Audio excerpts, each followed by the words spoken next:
Let's see how bad the fishing is going to be today.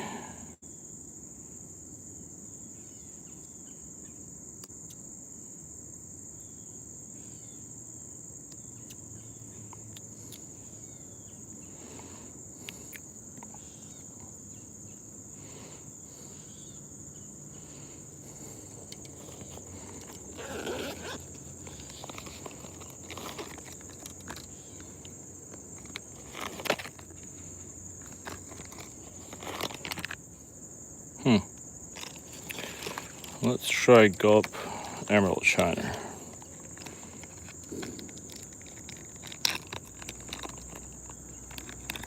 Ooh.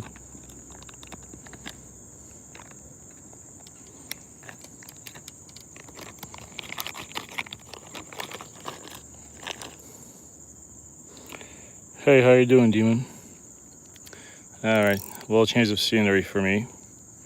I'm gonna try freshwater today. Don't have my hopes up yet because still had no rain. So I think we're going on a month without rain. They've been promising rain, but let's see what we can do here.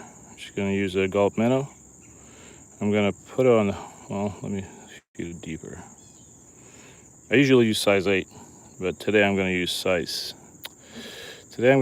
6, which is a little bigger. I'm gonna bury it in the minnow. I'm gonna have a little split shot here. 4-pound line, ultralight. So yeah, that little weight is what's gonna help me get this Gulp minnow in the water column. Just fishing some ultralight. I'm going back out to the ocean tomorrow, no matter what the weather is. All right, let's see. Like I said, it hasn't rained in Jersey. I have no hopes for this, but you never know. So I'm just gonna twitch it and slowly reel it back.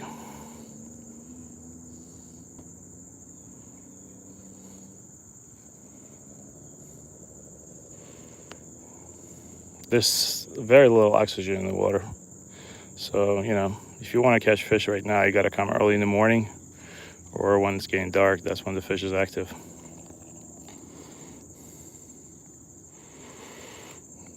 Usually there's bass in that region and crappie.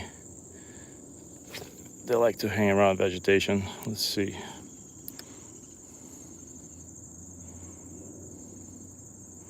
So what I'm doing is I'm letting it drop and I'm twitching it just a little bit.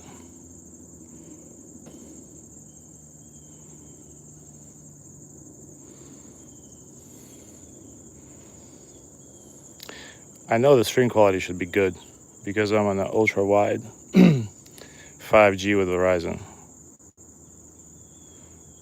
So I'm just twitching it through the vegetation.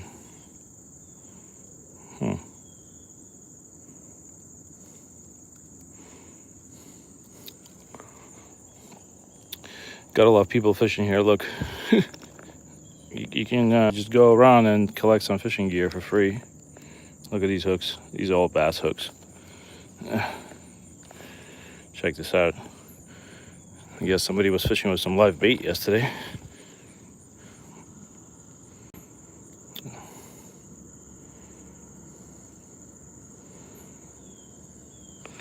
How you doing, Glenn? Good morning to you too. It's 11:30 here in Jersey. All right, I gotta find a place where I'm gonna put all these hooks I'm finding. I have a little pocket in my chest pack. Let's see what we got. Hey, how you doing, Ensik? No, not yet. I just started fishing. I was saying earlier in the stream, we haven't had rain in like a month. So you see how much algae we got? Look at that. So I'm not gonna get my hopes up. But I had some time to fish, so I'm fishing.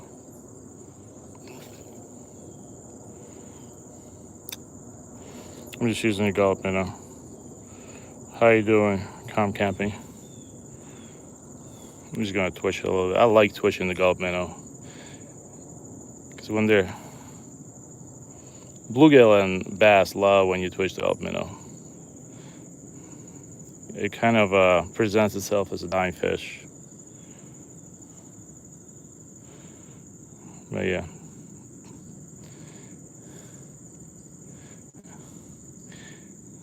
If you fish Gulf minnow, I recommend trying it. What I do is I'm also doing quite decent. I wish I was at the ocean today. So yeah, the way I fish the Gulf minnow, you see, I just put it on a size 6 hook. Usually it's size 8 if I'm fishing for trout. But and I'll take a little split shot, and I usually put it up. Give me a second. I want to tighten it up. You don't want to get it too tight, because then it's going to compromise your fishing line. All right, I think we're good here. Hey, how you? What do you usually do with the fish? You cook it. So usually, in a lake like this, you see all the algae. If I'm fishing here, I'm not keeping the fish. If I fish here in the spring, I'll keep the fish, because algae is really heavy here. And I've been finding some dead birds around the area that eat fish. Like I found a dead egret. So if I'm fishing for, oh, fish. No, hold on. I think, yep, I got one. It's a decent one, I think. Hold on. All right. Maybe I was wrong. Dude, that's a bass. That's a good size. Is it a bass? No, it's a bluegill. All right, I got overexcited. It's a big size bluegill. Yeah, so usually I'll catch fish like this all day here. If I, and you see how it's covered in algae? And I'll usually let them go because, I'm a little worried. I have 2 little kids. If I'm going to keep fish, I'm going to feed them fish too. And I don't want them. Algae has been known to be poisonous. So yeah, a little bigger fish than I usually. I mean, I keep fish like this in the spring, especially if I hadn't eaten fish in a while. But right now, we're going to let this guy go. All right, come on, buddy, wake up. Don't worry, nobody's touching you. Come on. Come alive. There he goes. He's good. Come camping with me. Hey, how you doing, bud? But yeah, usually if I surf fish and I get a good fish on, I'll definitely keep it. We'll even eat. My kids love eating. If I catch a nice size snapper bluefish, we'll cook them up the same day, and they're good.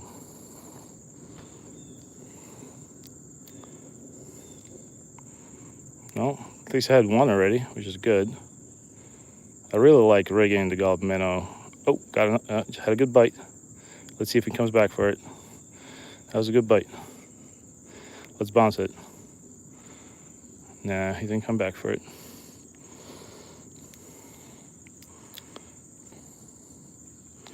Let's try one more.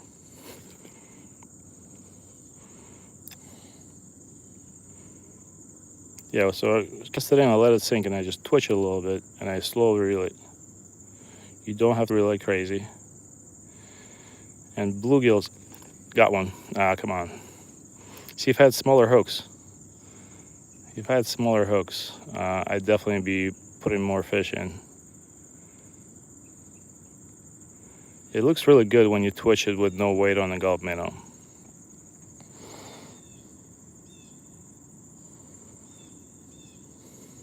So algae is poisonous. It's actually toxic for you. It'll kill you. If you eat enough of it, it'll definitely kill you. So what you see here on the water, you see that green stuff and everything, how it's bubbling up? It's really toxic. And you really don't want to eat a lot of fish during a season like this. If there's no rain, there's a lot of algae that forms because the water's not moving. So that's exactly what I mean. I don't want to risk it. Sometimes they'll even put up signs here from New Jersey that you can't eat the fish. They'll test the fish. It'll have a heavy presence of algae. It's considered toxic. You don't want to eat that fish. And, like I said, I have 2 little kids at home. I'm not going to feed them. For them, it's even more dangerous. Okay, got one. Come on. Here we go.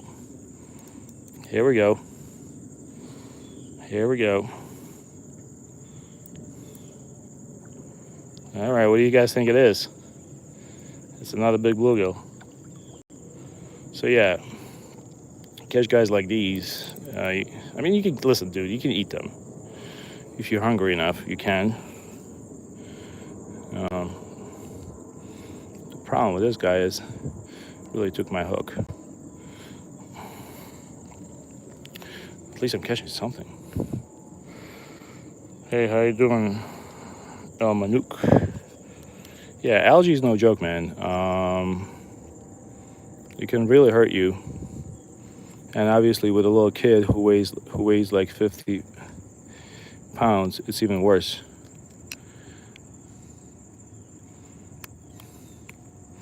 All right, here we go. Let's let this guy go. He's good. All right.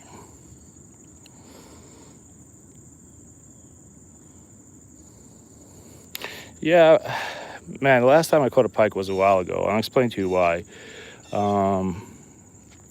I really can only fish certain times of the day. You see how beat up my gulp minnow is? So what I do is, if you have a beat up gulp minnow like this, you can hook it like this. You can hook it through the belly.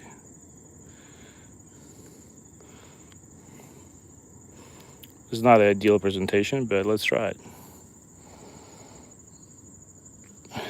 My actual job is, I'm like a private driver. I drive like a limo driver. So during the day, there's not much work. I work usually nights and early mornings. Oh, we're getting bites.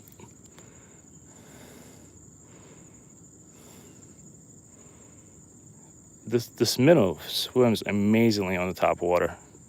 That's why they're hitting it. Hold on. Hey, is it true, guys? Somebody's, I don't know this for sure. I'm being genuine with you. Is it true that if you watch a live, if you double tap the screen, it's gonna leave a like? How you doing, Brad? How you doing, cooking with mom? Yeah, you guys can ask me anything if you want. I'm gonna fish here for the next probably hour.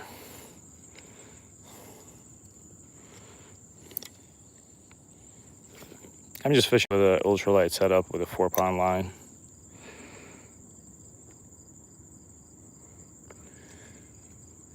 What's my biggest record? Smallest fish is tiny, like a finger, maybe like 3-4 inches. Biggest fish, I caught some striped bass.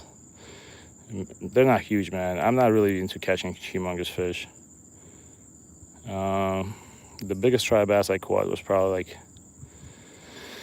35 inches long. I don't know. I think they weigh about like 15 pounds at that size. I really don't go after huge fish, but pikes are fun. It's just really hard to catch them, man. I have like I said, I have kids, so if I go out there, I can't spend a whole day on the water with them. They're gonna get bored.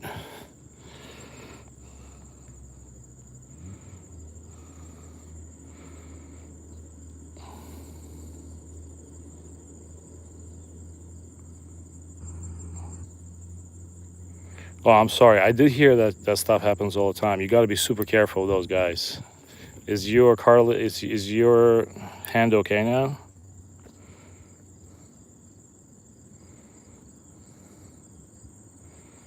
You got to be super careful with those. I got treble hooked by a striped bass one time when I was trying to undo it, because treble hooks, if they swallow it, it's a pain in the ass.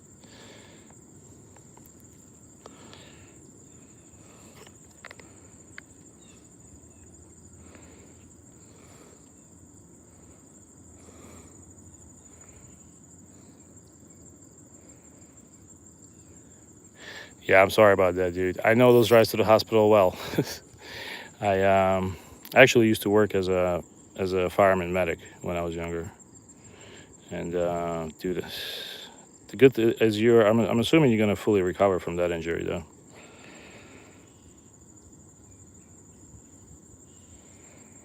That's nuts, Justin. Well, I'm glad you. I don't know. Did you eat that muskie as payback?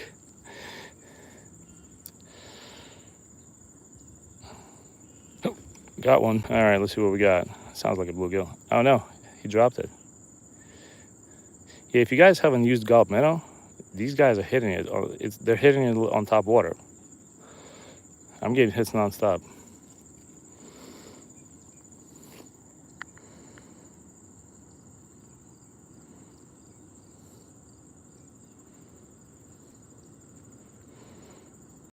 The best bait, it depends what you're catching. But let me tell you, if I'm hanging out and I want to catch fish, and like you can get worms obviously, but if you're a little like a more professional fisherman, gulp minnow, man, it's just, for me it works. I'm not paid by them, but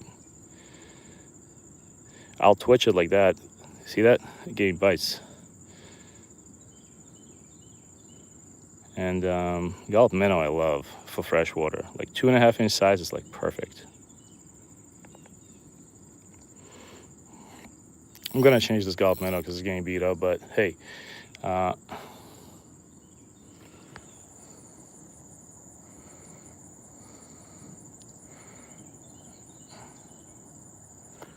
thank you for kind words. Yeah, it is a beautiful place. And I think I'm on Verizon Ultra Band, so you guys should have a good picture. Yeah, but treble hooks I really don't like them. And you know what you got to do every time when you're done fishing with them? Never leave them on the fishing rod. When I was a younger fisherman, I would leave them on the fishing rod to kind of look cool walking back to my car. Man, that cost me a lot of money in clothes because they'll get hooked to anything. They'll get hooked to your car. They'll get hooked to your whatchamacallit. They'll get hooked to your fishing gear, like rip up your expensive fishing bag. So I'm just using a 4-pound line. It's fluorocarbon. I'm using a little split shot. My minnow's really beat up. Actually, you guys want to have fun? Let's wacky rig the minnow. Believe it or not, I've caught bass doing this many times, just for fun. Not big bass, but you'll catch them. I know, nobody does this. Wacky rig the minnow. So yeah, I have a little split shot, and it's just a 4-pound line with a 4-pound fluorocarbon.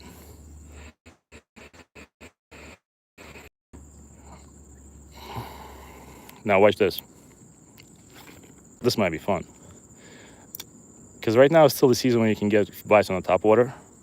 So you're kind of dragging that minnow, the wacky rig, through the top water. I get some crazy blow-ups from bass on that. I only use that when the minnow's beat up. But yeah, in Jersey, I'm going to be using a lot of treble hooks. So, and I actually was using it yesterday with my kid. We were surf fishing for blues. Man, these blues, they'll eat the treble hook and they basically die. And they die instantly almost because you try to get it out. We were using spoons yesterday with treble hooks, and those blues, the one when you hook them, they do not make it.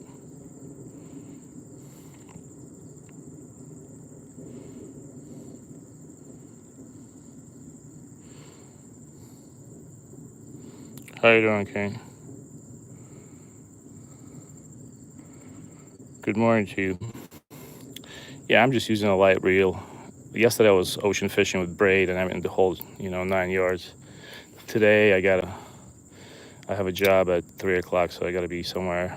This lake is not too far away from my house, so I'm just gonna twitch this minnow a little bit more, and then I'll put it back. I'll put a new one on. We'll just fish regularly.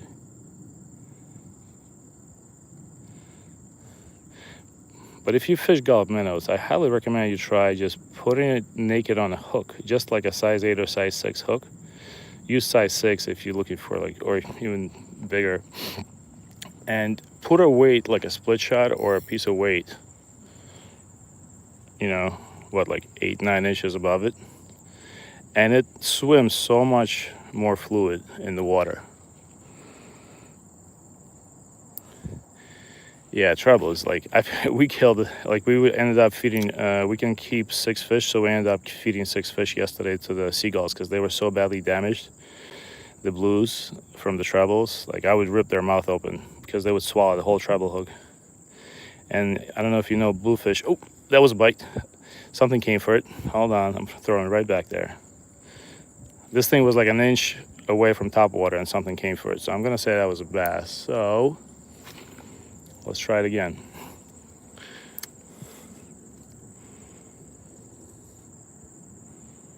I do have a bass rod with me. I'm not ready to go bass fishing just yet.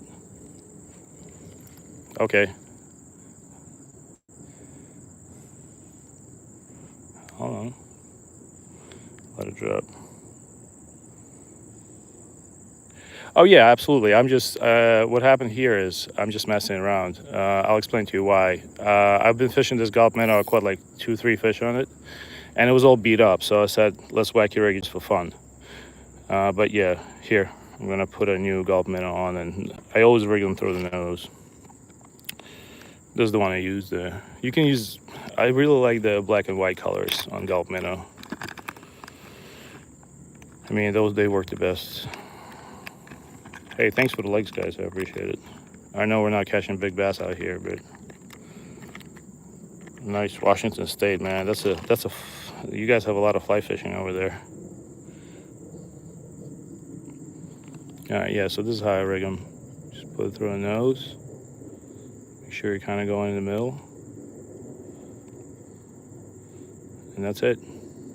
It's a little big. Usually I use a size 8 hook, and I actually fish for trout with these. And you have a little split shot right here. You just cast it in, wait a couple of seconds. It drops pretty slowly.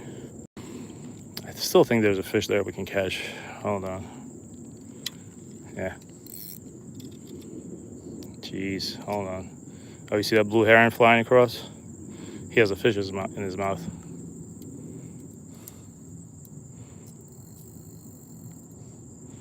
All right. How was the catch? So yeah, believe it or not, I usually, 80% of the time I use jig head, but there's so many weeds here that I really want to stay above the weed line.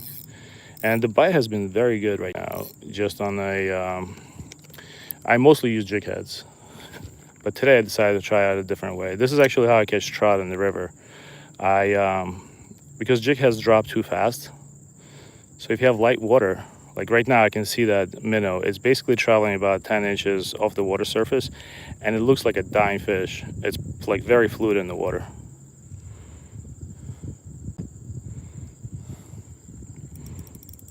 I don't know. I'm gonna go where the bluegills were.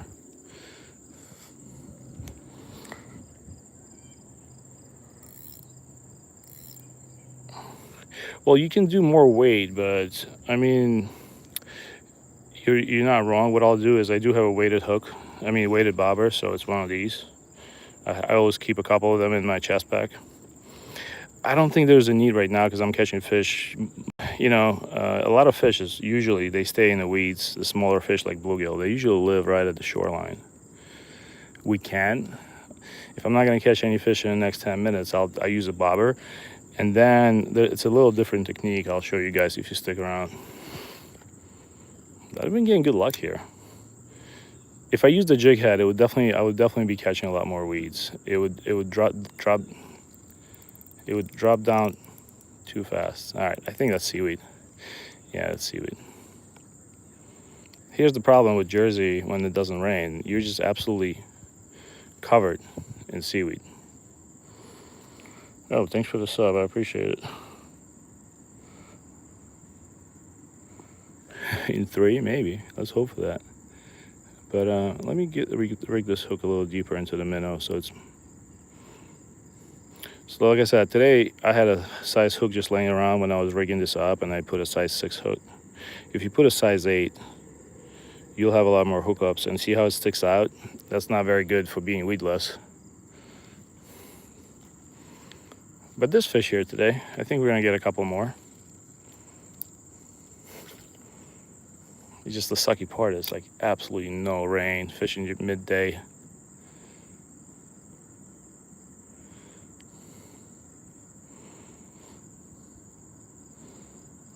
I've been fishing since I was about 6 or 7. So maybe like 35 years. I had really bad ADHD when I was a kid, and my parents would just leave me at the lake by myself. And I would just sit there, and that fishing calmed me down so much, and I just kept doing it. I could fish for 10 hours straight, man. Never got tired. And picked back up when I was in college. Fishing is kind of like a lot of people like do it for, for the thrill, for the sport. I just do it as a meditation. It's super calming. So what I do with the minnow is I let it drop a little bit and I twitch it. I'm not sure if that was a bite or not. All right, let's keep working this. Oh, there was a blow up right there. Let's see. Maybe we can get that guy. So I noticed if you're looking to catch crappie, you don't want to twitch it. You just want to like slowly reel it through the surface like I'm doing right now. But if you want bluegill, you can do a little twitch and let it drop. Twitch. I don't know if that's a fish or seaweed. Probably seaweed. Yeah, so unfortunately, this is where you're going to catch a lot of hydrilla around this year. See, I can probably feed like a whole family of vegans with this thing.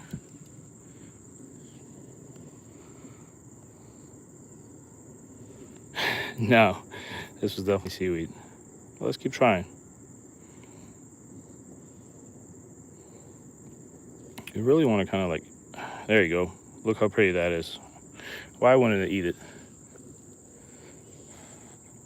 Thanks for the like, guys. I appreciate it. I know I haven't caught a fish in the past like 10 minutes, but let's try.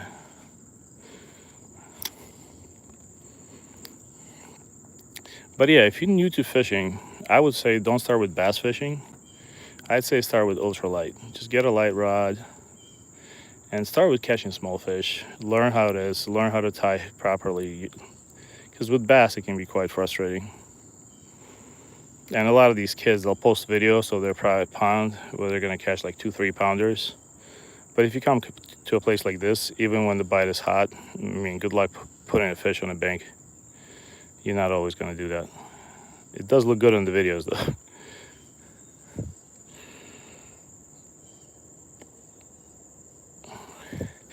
I mean, weedless hook for a small jig like this is not necessary. I don't always like, see right now I didn't hit any weeds. I fish weedless hooks for bass, but I also like to fish weightless for bass. I'll tell you what, if you have a kayak in this place, you don't need like weedless hooks. You basically just kind of, oh, fish? No, come on. Dude, I had a fish on. I don't know if that's a fish. Hold on. Is that a fish or seaweed? I did have a strong bite, but not anymore. I'll tell you what. I put a kayak in this water right here, and I just fished the weed line. Today, I'm just on foot. So you can't really fish weedless with small hooks. But if you have access to a kayak in the water like this, you're the king of the water, man. So I do have a kayak, but today is not the day I have time. Usually you need at least 4 or 5 hours to do kayak fishing. I only have about 2 today.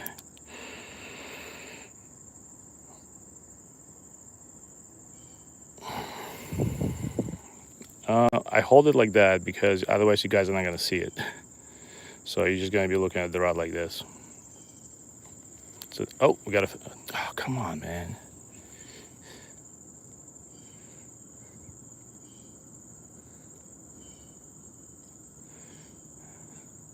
I know there's a bass out there. I'm going to get him. They're not huge out there, but I've caught plenty of them on the Gulf Minnow. The way I hold the rod is so you guys can see it, because you know, if I hold it normally, you're just gonna be looking at the water. Let's re-rig the guy.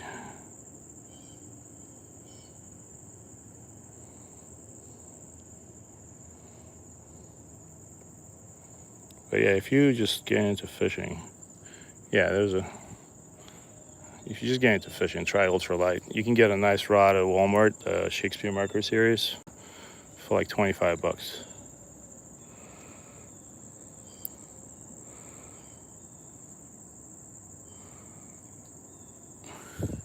Yeah, dude, I love carp fishing, but I just don't have the time for it. I did fish this lake for bullheads, and we caught a gigantic bullhead. I have it in one of my shorts. We use hot dogs. But yeah, I'll get into all kinds of fishing in the next couple of years. I do have more free time. Oh, come on. So I'm just letting it drop to the bottom and then bouncing it off the bottom. That's also a good way to catch a perch.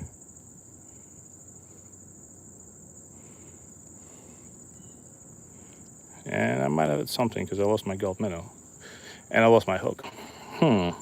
All right, you guys want me to use a jig head? Let's use a jig head.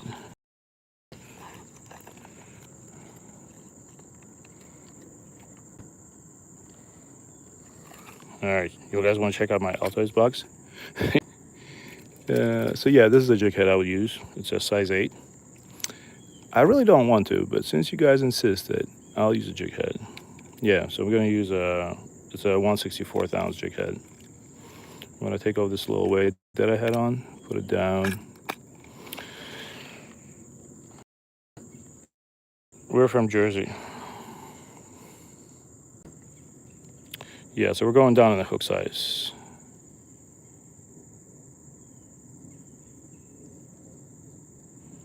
I'm just gonna do a clinch knot.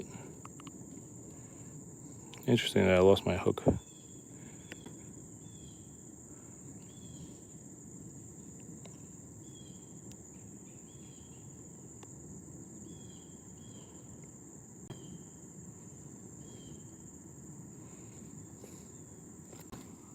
All right, hold on. My nifty little scissors. Next time you're in Walmart, buy yourself these if you don't have one yet. These are $4 at Walmart. They're really good, made by Rapala. Just gotta make sure the end doesn't fall on the ground. Here we go. Yeah, we're fishing in New Jersey. Okay, you guys want jig heads? Let's do it. Hold on, let me pick a better gulp minnow. All right, let's try it. All right, size 8 hook. Gulp minnow.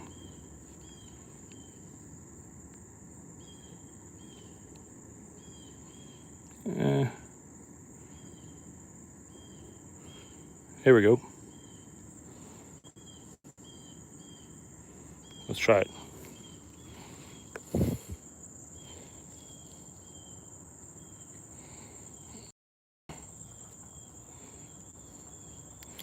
Here, Blue Jays with somebody.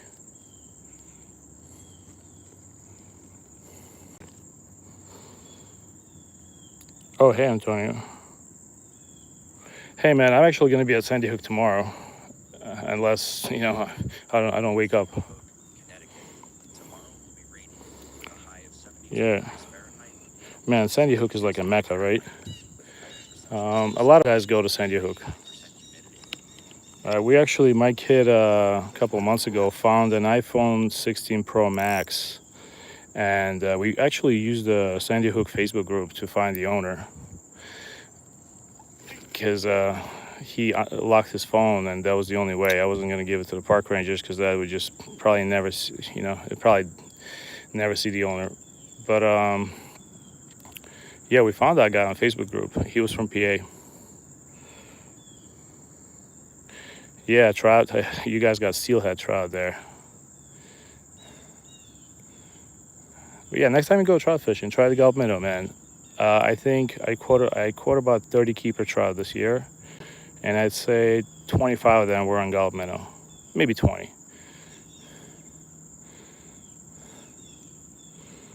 The 2.5 inch, and I just rig it weightless. Yeah, see, this is the problem with a jig head. All right, you know what we're gonna do next? I'm gonna use a weighted bobber. Let's cut one more cast. I'm going to weighted bobber. Yeah, I'm going. You know what? If you go to Sandy Hook, I'm just gonna warn you. Bring spoons because there's a ton of snapper bluefish. Tomorrow is the last day, I think, to catch a keeper fluke by state law. So yeah, have fun. But bring spoons because snapper blues are everywhere. They're gonna bite your hook off. And thanks for the likes, guys. I appreciate it. All right. Let's do one more cast and I'll do weighted bobber. Good luck to you too, Antonio.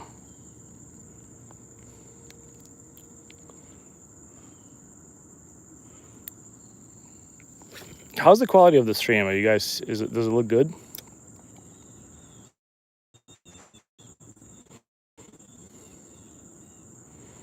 because we're right next to the Verizon wireless headquarters for the whole world, and they make sure you have a good signal here.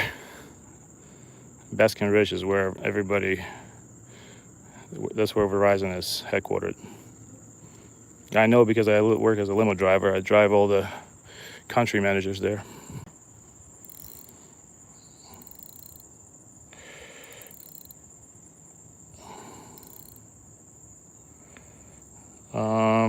Antonio, so the big blues, I haven't seen them yet.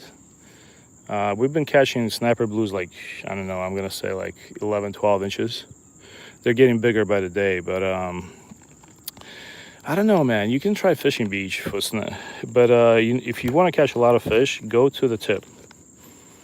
The tip where the water meets from the bay to the ocean side, like that place where it churns.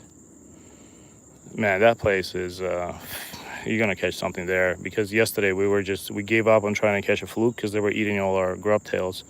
Me and my kid, we switched to spoons, and we pulled like a ton of blues. There might be some big ones there too. Try a plug. Try a big spoon. Try everything, man.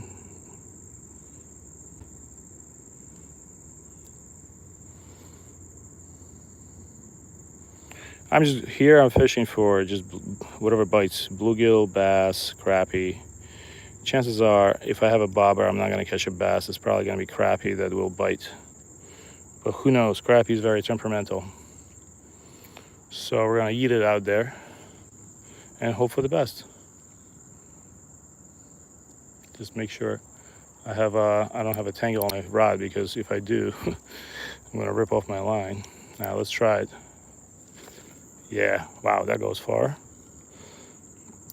And if you're crappie fishing with a weighted bobber, you basically just want to reel slow. The slower the better. And then you stop so the minnow catches up in the water line. Then you reel again. And then you wait for it to drop. You can also just do the jig. I've seen guys doing jigging. You can also catch trout like that sometimes if the lake is deep enough in the spring. So you just reel and stop. Oh, alligator gar. Well, I've only seen that on YouTube. That must be some crazy fish. I don't even know. What do you guys use? Like 50-pound braid for that? I mean, they're beautiful animals, and I noticed it takes a while to get to the meat if you're gonna keep one. All right, let's see. Should we cast that way? Man, I got some fish at the beginning. The fishing was good in the beginning. I caught at 3 casts, and the first 3 casts I had 2 fish. Now it's slowed down. I'll let it drop.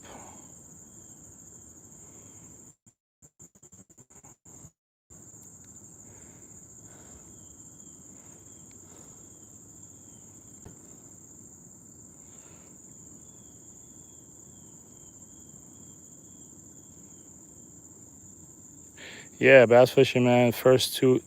Oh man, maybe that was seaweed. I got overexcited. Or maybe something small is playing with it. Something's playing with the minnow. Yeah, bass fishing, man. Get out there at the sunrise, or even before sunrise. They start biting. I don't know where you're fishing at, but that was our only. Me and my kid went. We have a couple of spots where we know bass is. We woke up like an hour before sunrise. We walked in, and yeah, we caught a ton of bass, and then the bite just dropped off like around 10 a.m.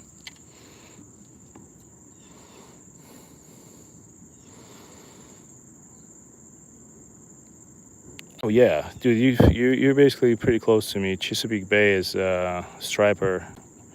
That's where they are, man. Yeah, so I actually fish for eel, and I'll sometimes keep eel and cut them up as bait. But I remember that if you try and catch a striper, you got to use a live eel. For some reason, they don't eat dead eels. But yeah, I'll catch spots here too in Jersey, and I'll put a whole spot on and get a fluke on it sometimes. Rarely, but I do. Northwest Indiana. Okay, so you're not that far away from me. Yeah, I would, if you're going bass fishing tomorrow, I'd go to sleep early, man, and get up before everybody else and get out there. First 2 hours of that's where it is, and last 2 hours of the day too. That's when, at least in Jersey, that's when the action is. Yeah, slow down a lot.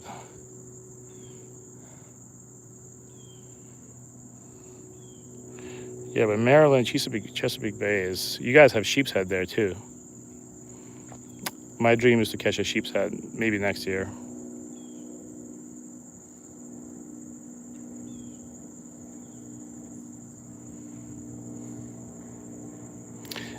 One thing I don't do is I don't really, like, I did that when I was younger.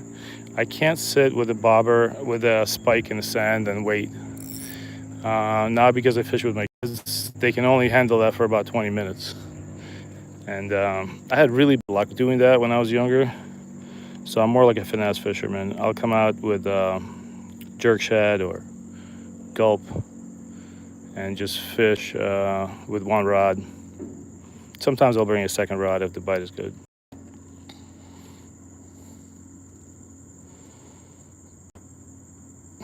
Yeah, man, wacky worms work. Texas rig is unbeatable. My kid actually caught a huge bass with a Texas rig, maybe like 40 feet away from here, right there on the kayak. But kayak fishing is so much better here because you don't have the weeds. He caught that when he was 8. I remember I was like somewhere over there, and he's yelling, and I had to come back, and he had a huge bass in his kayak. That was his first big bass. I'm fishing for anything that bites, brother. The bite really slowed down. It's a little embarrassing. I had some great bites, and now it's gone. It'd be good to catch some crappie too. For crappie, you just gotta real slow and stop.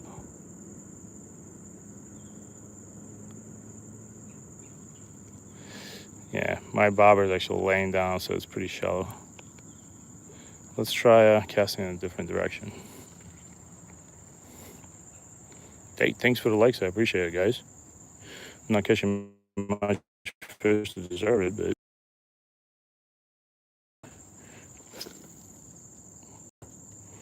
all right, I'm gonna let it sit there for a little bit. I wish I was in a kayak. Maybe next stream next week. I'm gonna be more professional about it. I'll grab a kayak and I'll grab a small dock rod. I'll put worms on it, and I'll just fish with the gulp minnows. So at least I'll catch fish all the time.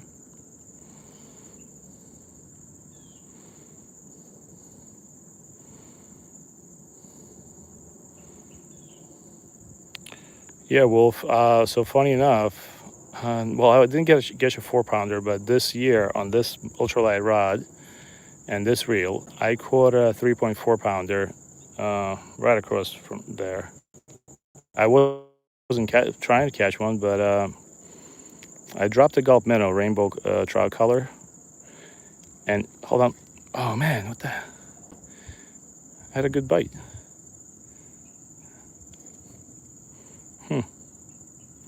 Yeah, and I caught a bass on a gulp minnow. That was my biggest bass this year. Something small is playing with it.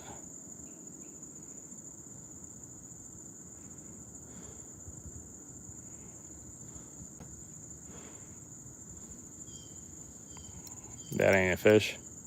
That's seaweed, baby. God damn it. Yeah, but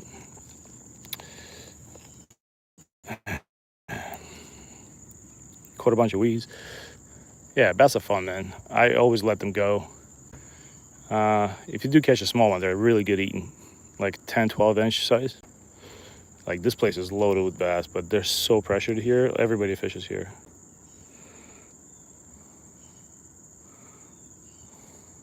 Nice. Nice, chain pickerels. So right here is where my kid reeled in a gigantic bullhead. It was at least 3 pounds, and I don't know why I decided not to measure that fish. We kept it. It was about 3 months, maybe 2 months ago. We caught it on a hot dog, and we ate it. But I posted a video on my YouTube channel, and people were like, "You should have measured that. That's pretty close to state record," which I think it was still at least a pound off. But man, that was a huge bullhead.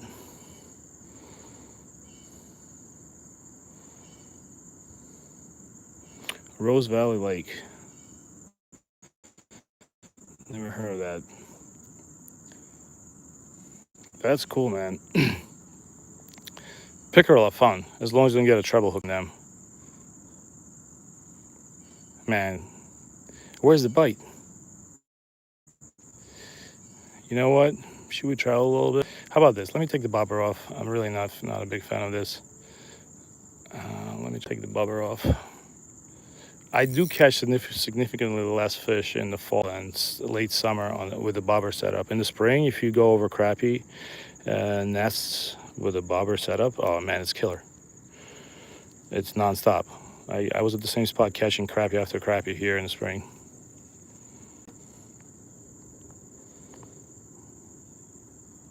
All right, let's let it sink. Let's try it. I definitely know there's bluegill over there. Give it 5 seconds.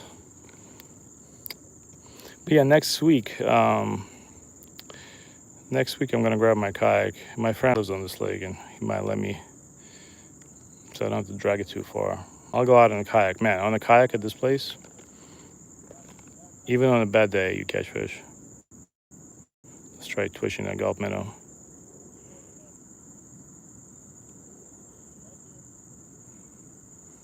But bank fishing has been tough.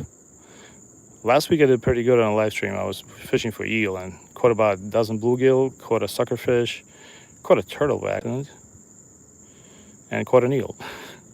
I love eel fishing.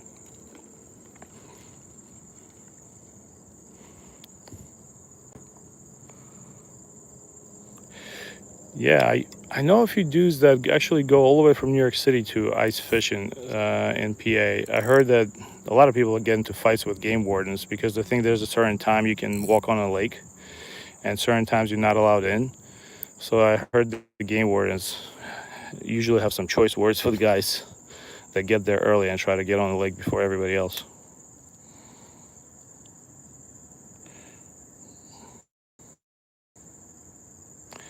Yeah, for pike, I agree. They do love Rapala. I do have a couple of them. All right, we have fish. Man, come on. That's a fish. That's a fish. All right, finally, jeez. And that's a crappie. It's a good sized crappie. All right, let's get him up here. All right, finally caught one. Thanks for sticking around. If you waited this long, it felt like it took an eternity. Man, that's good eating fish right there, but we're gonna let him go. I have plenty of food at home, and I told you guys on the stream earlier, we do have a huge algae problem here, and it's toxic. But look at this guy. Chunky, see this, all the algae around him? Nice crappie. They call them paper lips because those lips rip easy. Okay, I think I deserved a like for that fish. Let's let him go. All right, he's fine. Seaweed. Come on, guy. Okay, he's trying to find his way out. Right there he goes. Yeah, so I can catch crappie like that all day in the spring here with just a bobber and a gulp minnow like this. Because they really like to ambush fish off their nest.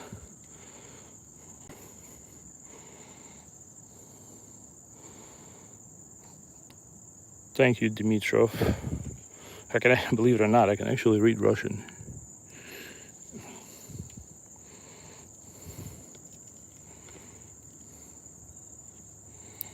All right, let's see.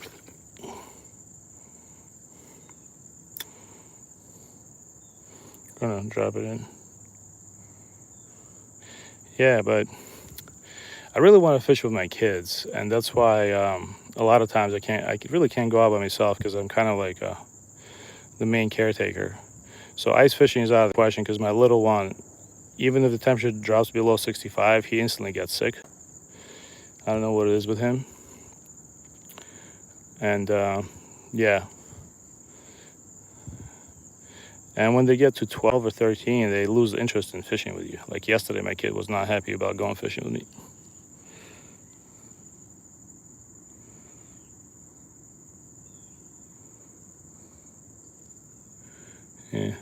maybe catch another one.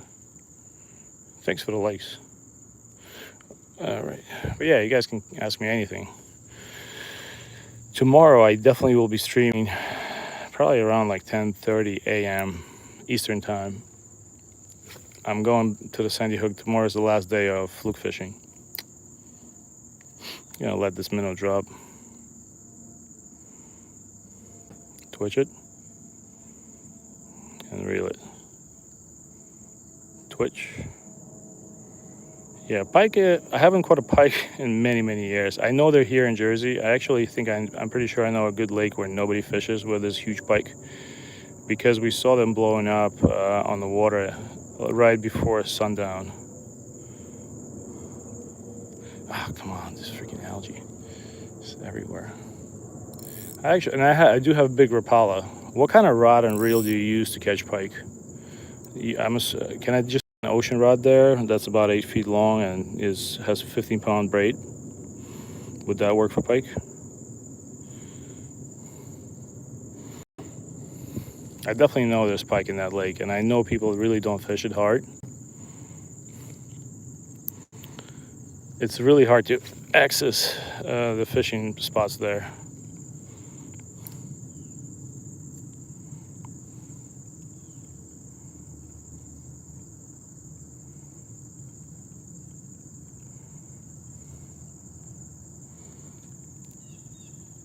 Oop, had a bite. Let's see if it comes back. That was a strong bite. If I had a gamakatsu hook, probably would land him. That was a nice strong bite. Hold on. All I caught was this plant. Yeah, but I do have an ocean fishing rod that's set off a fluke, and I have a stronger one, so I think I can go pike fishing with that. Thanks, fishing, rafting. I appreciate it. I do hope I catch something. Yeah, so we caught 2 good-sized bluegill and 1 good-sized crappie. I feel like there's a more crappie over there. I'm gonna try to twitch my minnow over that way.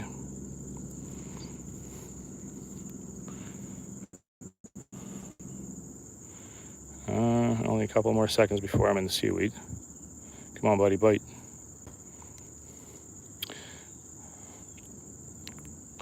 I'm about to change location. Twister, who makes that? Is that oh shit. Is that something I can buy in Walmart, or it's like online tackle warehouse? Yeah, but not big on pike. I would love to fish though. I'll take all your advice.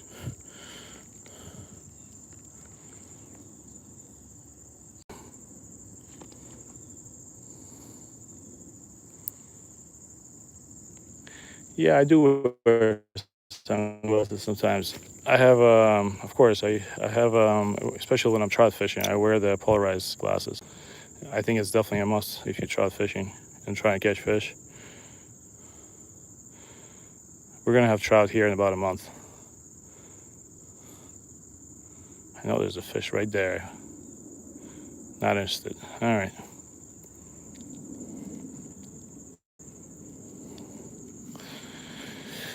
Let's try for more crappie.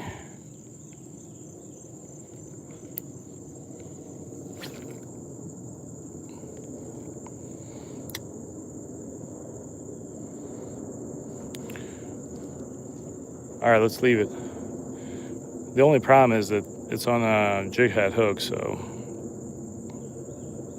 let's try your method. What about a little twitch?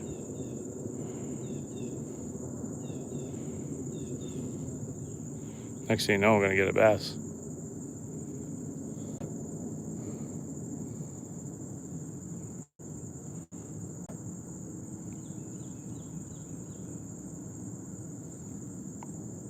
And I'm actually happy we caught at least 3 fish, because days like these here can be really bad.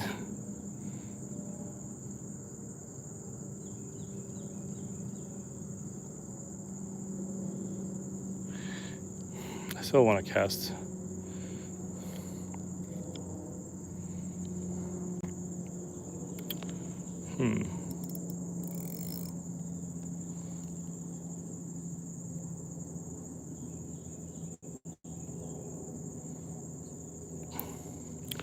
I'll look into it. How about this? I'm gonna come home. Well, not today, but this weekend I'll set up a pike rig.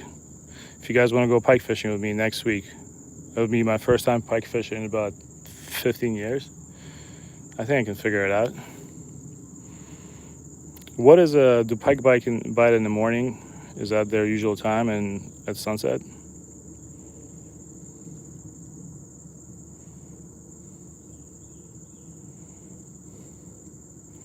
All right, I'm gonna do a last cast from this spot and change up.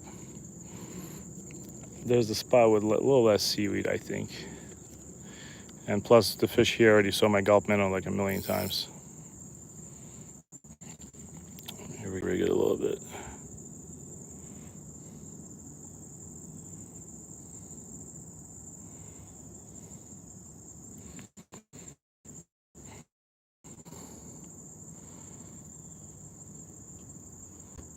Well, worms, I'm not fishing with worms today, but I was fishing with worms all last week. And we did catch a bunch of fish, but it gets kind of redundant. And no, it was a lot of fun. I'm not gonna say it wasn't fun.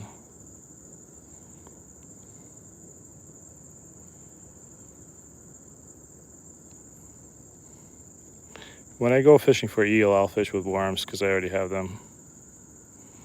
But yeah, you're right. If I had worms here, I'd have a lot more fish. It's just like a challenge sometimes. All right, so let's change the spot.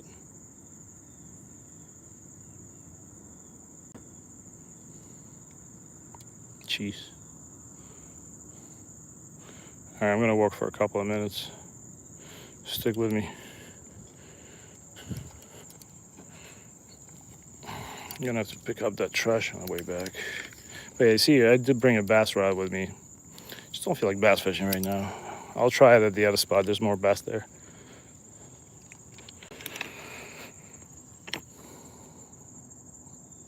Oh, thanks for the sub. I appreciate it. Let me see. Am I leaving any trash behind?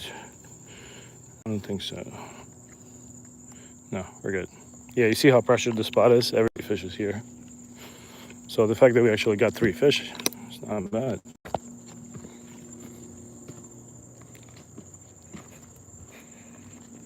Thanks for the likes. I appreciate it. But yeah, I'll show you how bad it really is here. Thanks for the sub, fishing outdoors. I appreciate it. When I finish the stream, I'll check your channel out. You see how bad this is? So you can only use a frog here for bass fishing.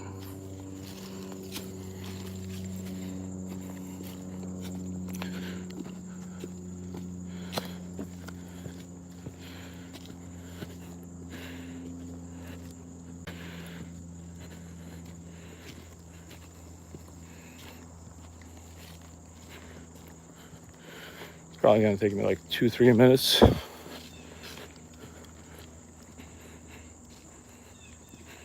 Hopefully I still have good connection.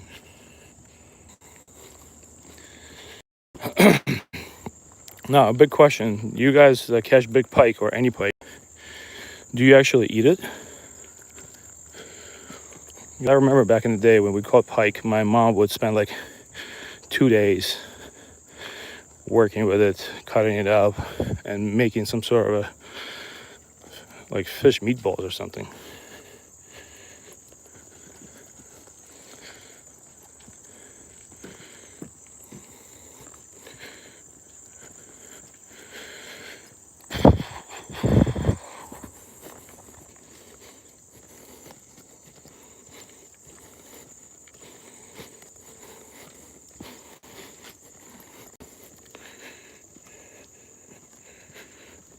Yeah, sorry, it's gonna take me a bit of time to walk over to the next spot, but hopefully it's gonna be better.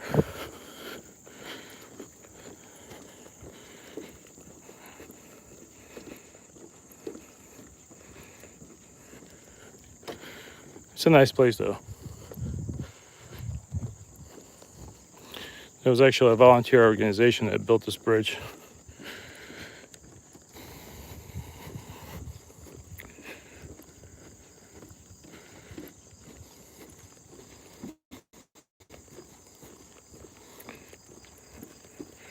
All right, we should be fishing in the next 2-3 minutes. Just got to change the spot.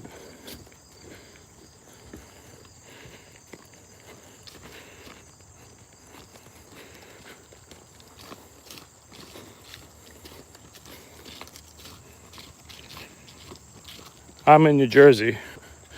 I'm like about an hour away from New York City. An hour away in New York City, about an hour away from, well, an hour and a half away from Philadelphia.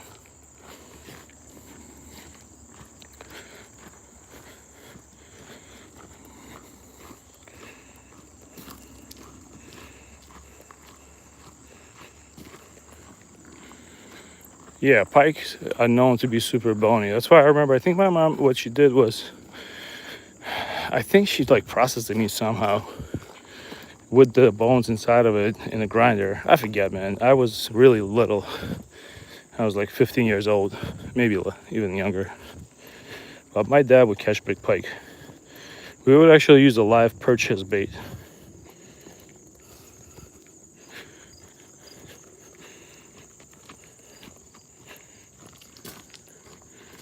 All right, we're almost there. Sorry, it's taking a while.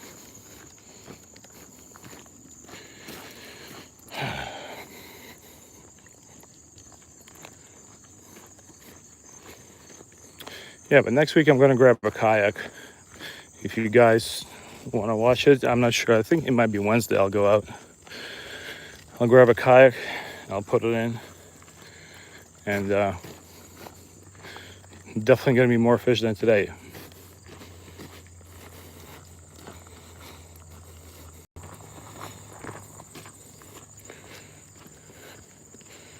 I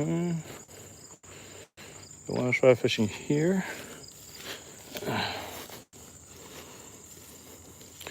Let's do a couple of casts here.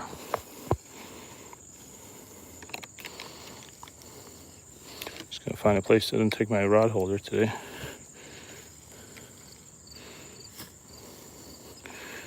All right. Oh, something's in the bushes.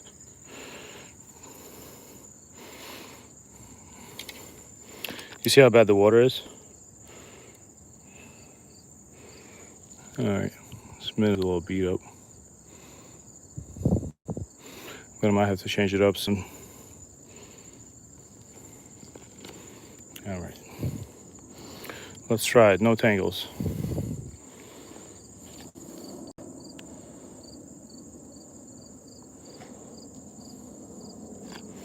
Tungsten.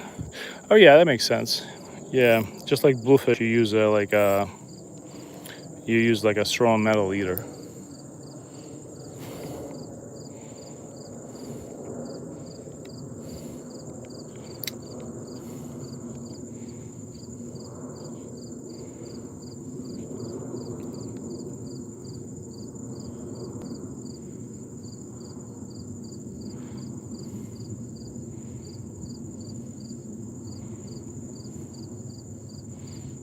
The only thing I don't want to catch is a big bass right now because I'm gonna have to go swimming with it. But I did catch big bass here on Gulf Minnows.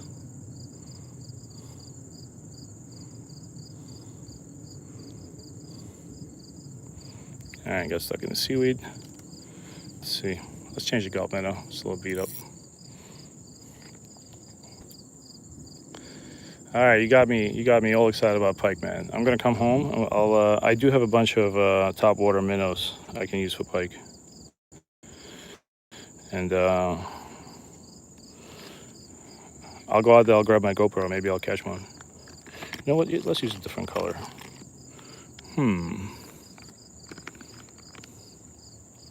Hold on. Let's see what we got. That's a 3-incher. I don't want to use that. That's a little big. Let's use a black and white shad.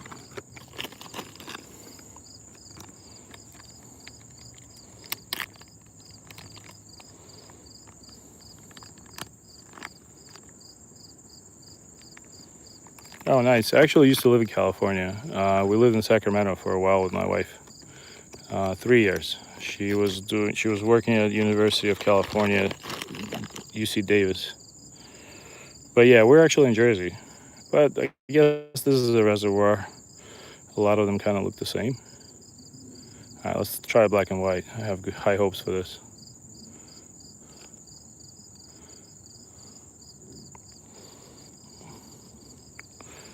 Let's try this. Yeah, we're about to cast. Give it a couple of seconds. But yeah, California is beautiful. We moved back to Jersey because more job opportunities. Sacramento was awesome. I used to ride my motorcycle to Tahoe. All right, let's try this. Black and white. Gonna let it sink and slowly reel.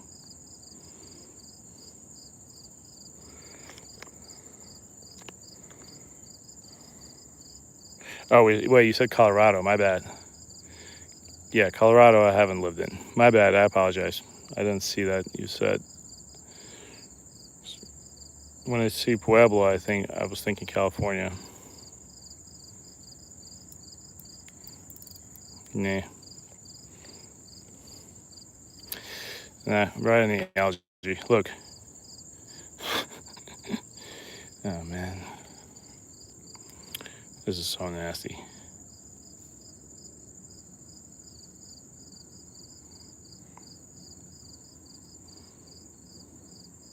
I'm sorry about the lag. For some reason, my phone says that I'm using ultra wideband. Let me check. Wideband, and I have about 4 out of 5 bars. But maybe Verizon is throttling my live stream.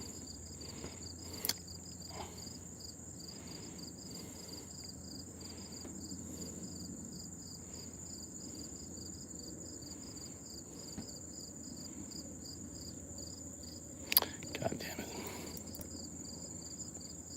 it. Oh, that was a bass. Oh, he just took it. Oh, man, he just got off. Oh, dude. Oh, I can't believe he munched it. I don't know if you saw it on the live stream, but he was just waiting for it. He totally freaking munched it.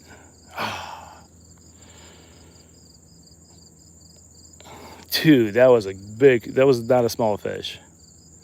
That's exactly what happens to me with gulp minnows. Sometimes you'll cast it in the hole where a bass is waiting, and he'll ambush it. I was just trying to get my stuff out of the weeds. He was right there. I don't know if you saw the water splash.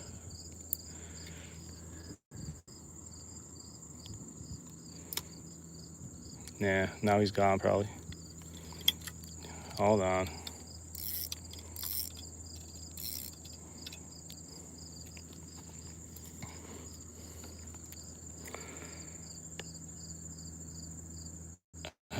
A rooster tail I can't do here because it's just gonna get covered in absolute weeds. Dude, it was right there. It was sitting in the hole. Oh, man. I would have reeled him in too because I have at least 4-pound line.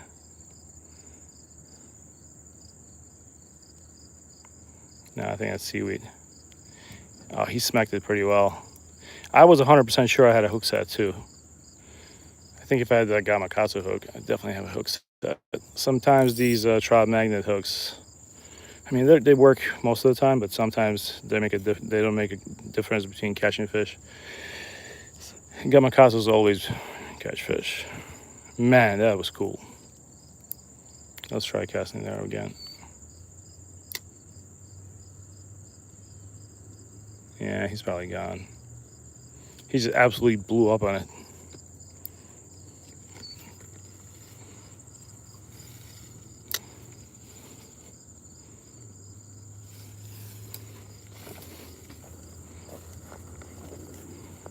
This water's so nasty. Sometimes the bass will be like literally like a foot away from the shore. You can just sometimes throw top water and like kind of limp your minnow across the seaweed.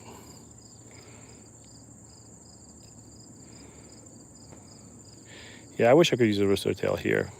When I'm on the kayak, I did use rooster tail and I did catch perch here. It's so weedy, man. Yeah, I'm sorry guys, the fishing's slow. But I appreciate the likes. It's very nice of you.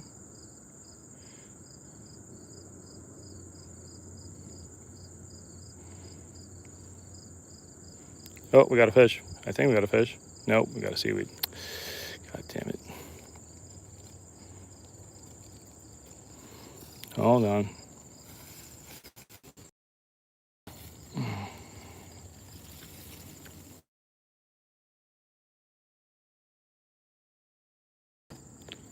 Caught two bluegill on the first 3 casts, and now it just died off.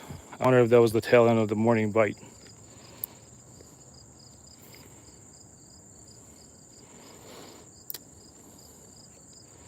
Thanks for the likes. Appreciate it. Don't have much to show for it, but I'll talk to you. Got questions? Anything about Jersey or New York City, we can talk.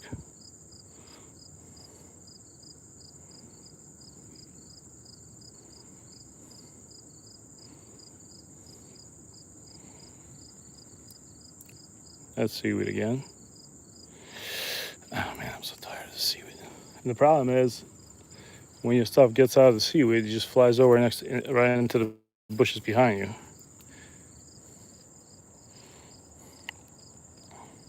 Can't imagine being a fly fisherman here.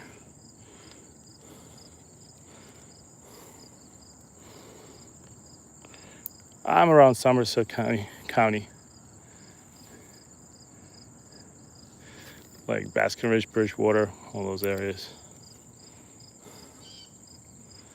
We call it Central Jersey, but I don't think that's official. People still complain about that not being Central Jersey.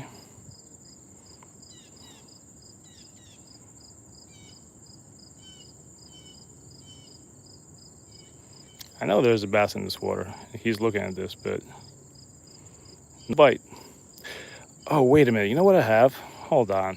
I have a bass rod, and I have a thing that I just recently found while walking home. Let's try something. Let's take a break from ultralight fishing. I have a worm, but it's not weedless. I was walking home with my kids after fishing, and I found, let's check if I can find it in the front pack.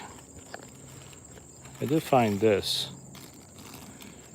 That's exactly how I found this thing. I threw it in a bag. What do you guys think about this? But the problem is, it's not weedless. Should we try it?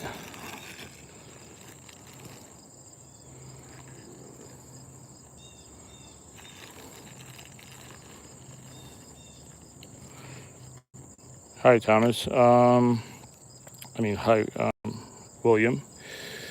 Yeah, East Coast is cool, man. It's just the pace of life here is crazy. I like West Coast for the people are more chill. Nobody cares like I used to. Nobody cares if you drive an old car like me. Well, I know some areas in California do, but Sacramento was really chill. People were nice. Unfortunately, it wasn't much law enforcement, but Jersey is a high-paced life. It's all people that work in New York City that live in my area. All right, I have never fished this color. I have no idea if it's gonna work, but I found this on the ground like that. Let's try it.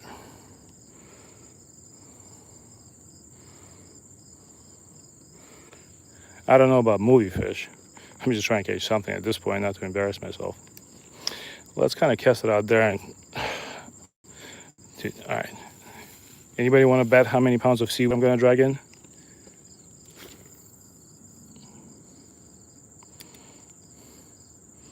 Let's go slow.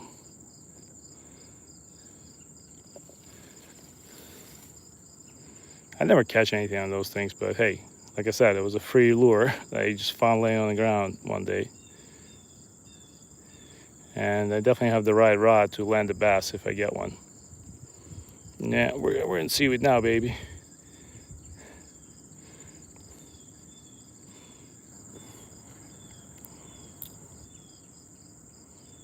All right, hold on.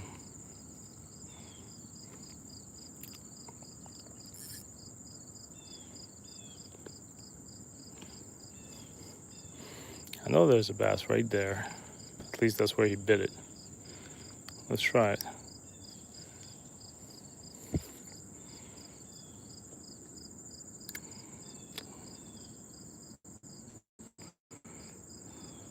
You know what? I might have a chatterbait. Let me check my. But the problem is,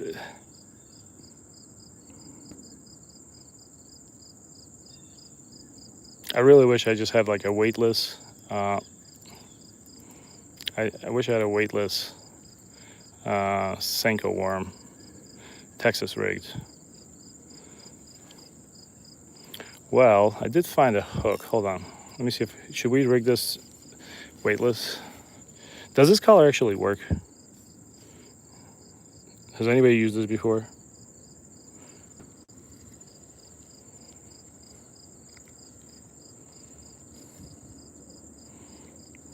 I know there's a bass right there.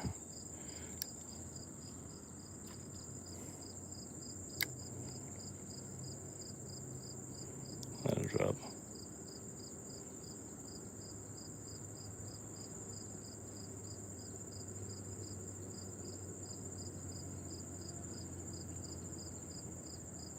Let it drop. Wait a little bit.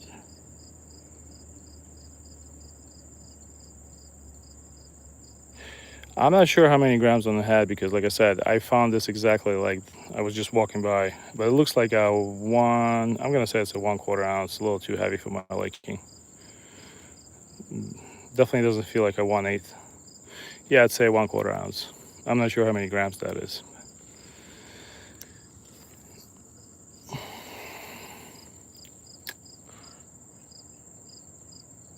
Gonna let it drop.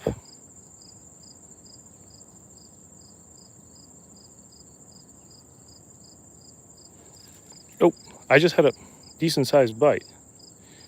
I'm not sure what it was.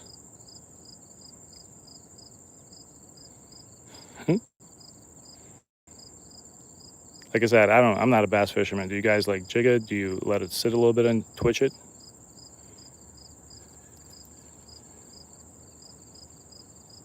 But I definitely had something touch it.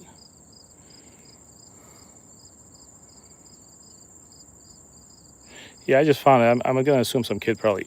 Oh, Jesus Christ! How much seaweed I'm gonna pull up now?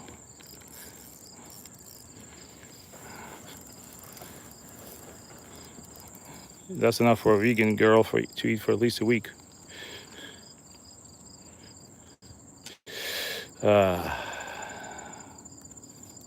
All right, let's try one more time. Something did taste it.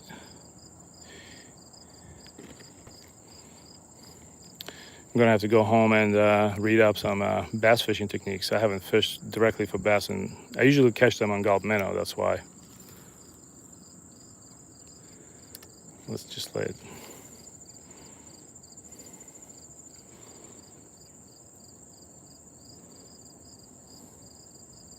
Twitch, pause. Twitch, pause. Let's do that. Should I try that with a weightless setup?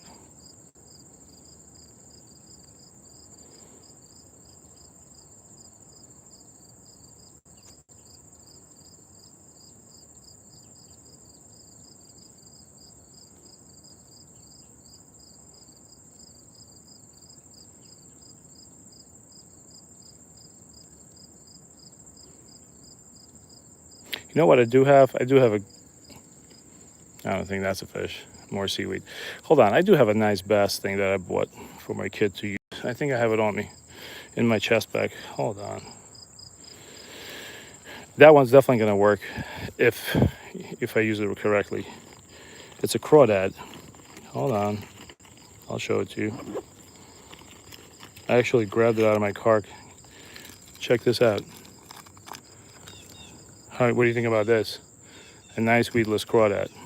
I did catch bass here on a red crawdad last year.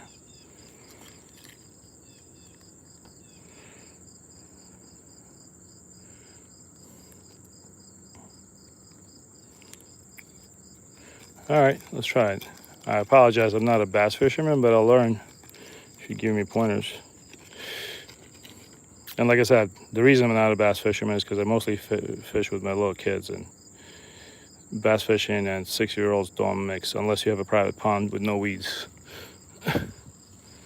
All right, so I have this crawdad.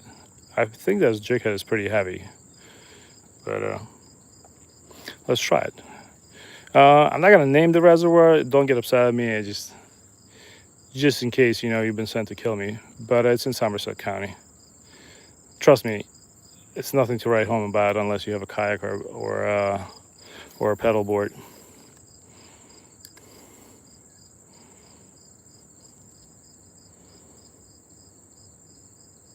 So a quota would be just like jig, jig,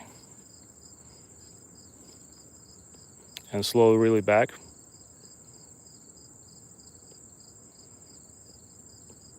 I guess it's more twitch than I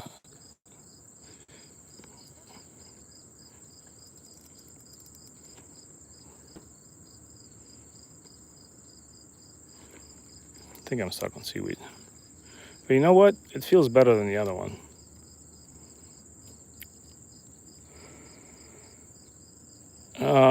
Yeah, I'm gonna keep the snap wheel because I don't really want to take it off yet.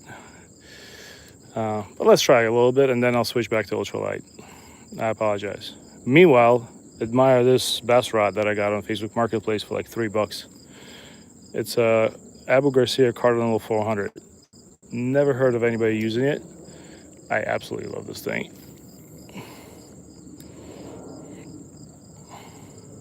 Just gonna let it sink.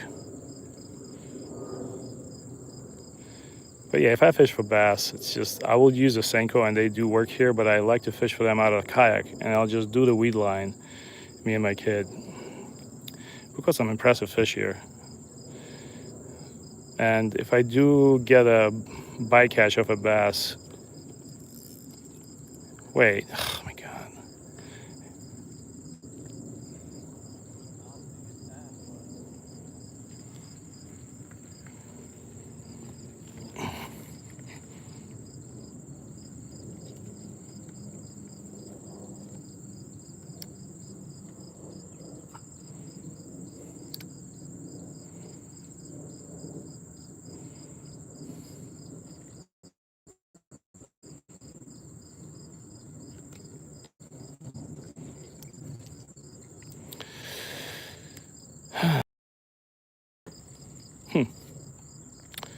Man, I'm a little defeated today. Let's see. Let's spot.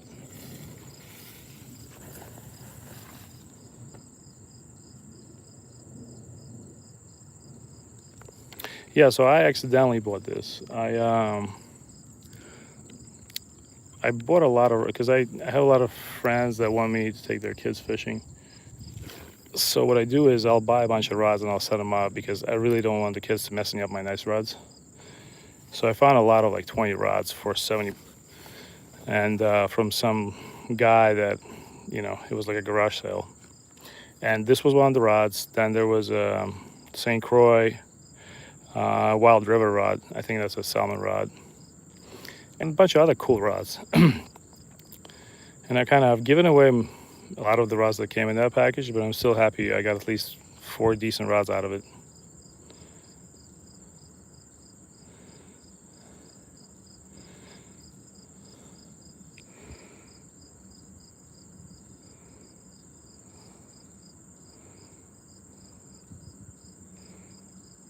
I don't think this is a good place for trout, but maybe I'm wrong. Well,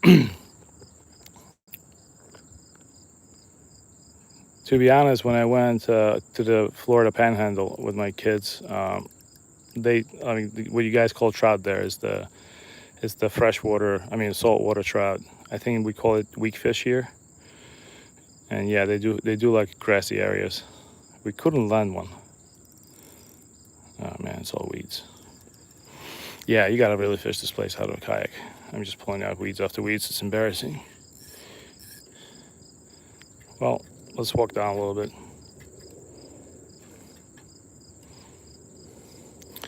But they're gonna stock trout here in Jersey in next month. I really come alive during that time. I can catch a lot of stock trout. I'm not sure if that's a good thing, but I catch at least 30, 40 fishes every fall.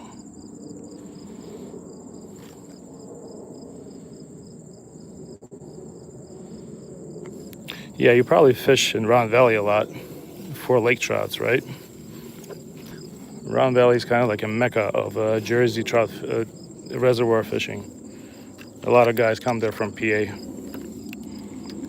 All right. Hey, once again, I'm sorry, guys, I'm not catching fish. I appreciate the advice. Last week things were better, but I think I can fish for another 40 minutes or so. So the reel I have on my ultralight rod is, I love this reel. It's a Daiwa Legalis 1000, and this is just a Fluger. I think it's a 2500 reel. You can buy that in Walmart. I don't really have an expensive reel for freshwater. I do have expensive saltwater reels, but I mean, it does the job, man. But my ultralight reel is the Daiwa Legalis LT1000S, and that reel is my favorite reel.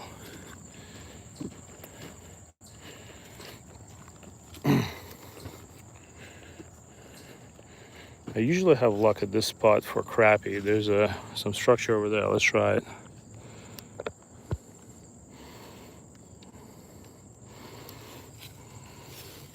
I'm just gonna leave my rod here, my bass rod. Hold on, drink some water.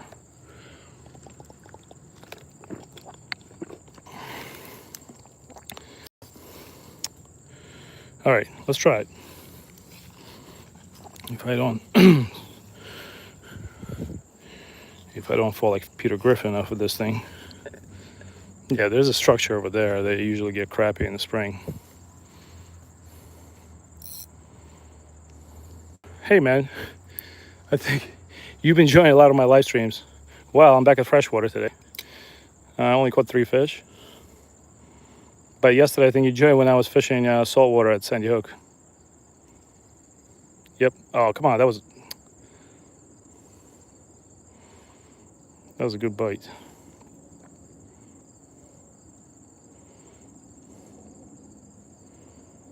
Hold on, I'm casting back out there. Yeah, this is what I'm working with right now. Just a gulp minnow. Let's hook it a little better.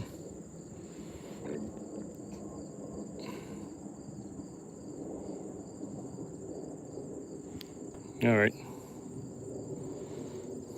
Thanks for joining my live streams. I appreciate it, man. It's been slow. I appreciate the people that have been patient with me. Some guys taught me how to bass fish a little bit better. And one guy got me inspired to go pike fishing, which I'm definitely going to do this week. No joke. I know a place that I think has pike that nobody knows about.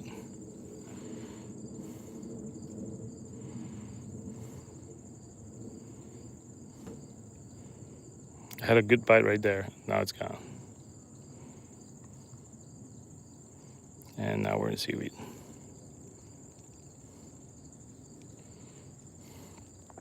I really wish I had like a weightless bait right now or a top water for bass. I definitely think we could do better work than whatever I have. Should have thought that through. I need to get a whopper plopper, because I just have my chest pack with me and it's pretty limited. I'll show you. This is what I'm working with. Just a chest pack. It's pretty limited to what I can bring in it.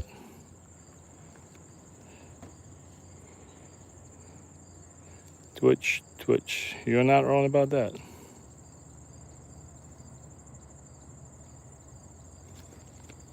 Okay. Yes, that's a fish. All right, we got one.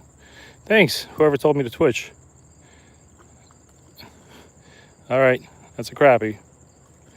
There we go. Hold on. There it is. All right, please tell me it's not gonna come off. I need you for the stream. I'm gonna let this guy go, but look, told you there's crappie here. Pretty fish. That's a good eating size. A little small on the small size, but I've caught some monster crappie here. There you go. Nice crappie. Big eyes. All right, I'm gonna throw a little further so it clears the seaweed. Oh.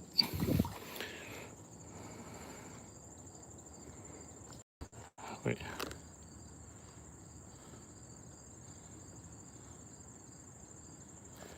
Yeah, so yeah, you're actually right. I appreciate you saying that.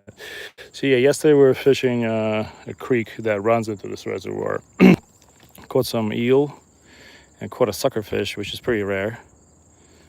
Also caught a painted turtle. Tomorrow I'm going back to Sandy Hook again, so tomorrow is going to be ocean fishing. Tomorrow is the last day for fluke fishing, to keep fluke in Jersey.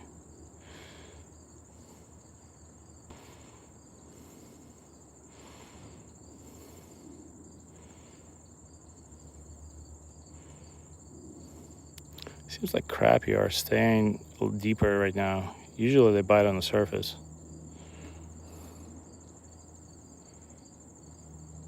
This is also a good way to get a bass when you're twitching it through the weeds.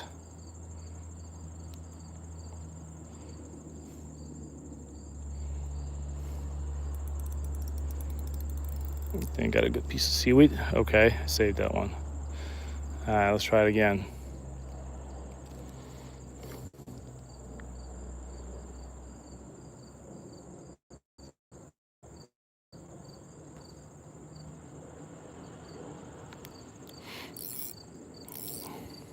Well, I do have a weighted head. I just don't have an inch minnow on me. I have a 2.5.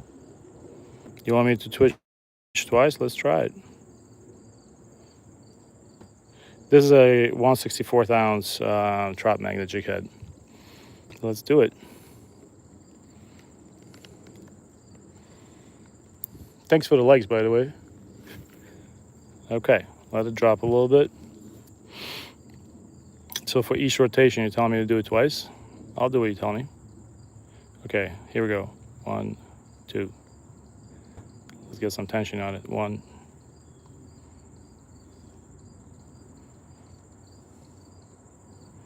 Do you want to do it consecutively or space it out?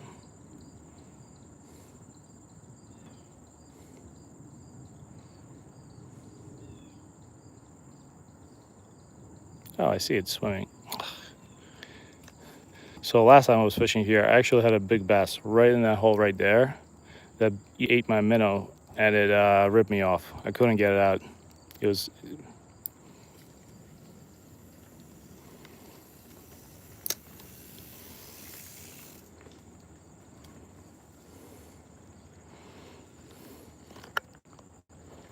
Let's check what you wrote. I can't see it. Hold on. This is just an ultralight. I'll do it slower. Hold on. Let's try it. The problem with the ground here is, what is that thing called when there's a lot of like, you can see it on live scope. I think because there's been no oxygen at all in this water, the fish are staying a little bit off the ground. I forgot the name of it. It's like this Terra something. I noticed that I get a lot of strikes let's try it. I'll talk class. Let's try it. But yeah, fluke and flounder are the same for those asking. I'm gonna let it drop. All right.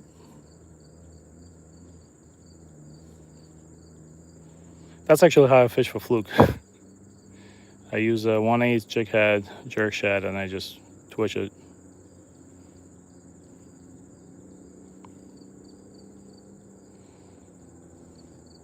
I'll let you know if I have a strike.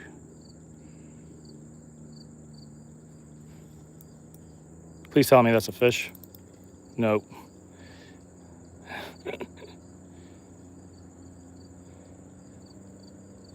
Just notice when you swim it like that, sometimes you get a bass strike on it. Oh, I had a fish chasing it. Hold on. Let's mess with the bluegill.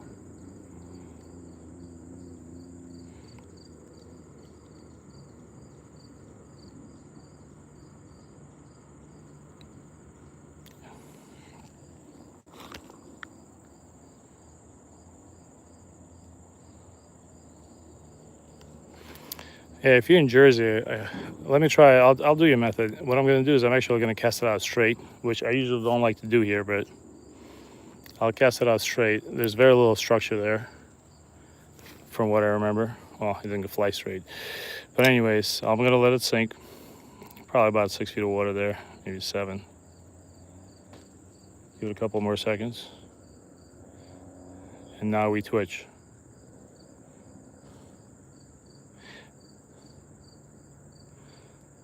But yeah, we're fishing midday, and there's been no rain. I know I've been complaining about it a lot, but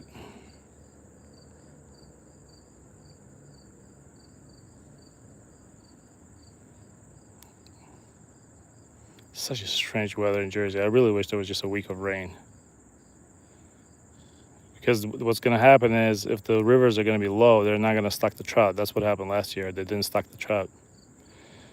It was terrible. So everybody was saying, oh, you know what, we'll make up for it this fall. But hasn't been much going on. Oof. All right. Let's do it again.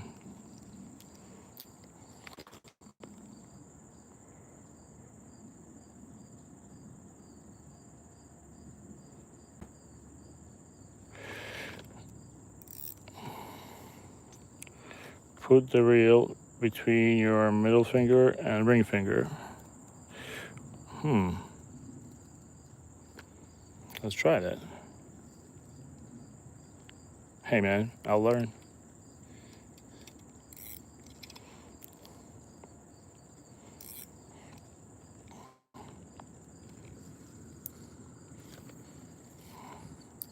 I'm gonna have to, I can't let this sink to the bottom right now,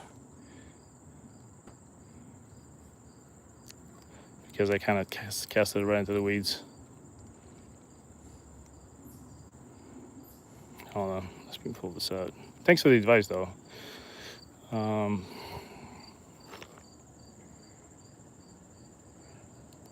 Thanks, Off the Grid.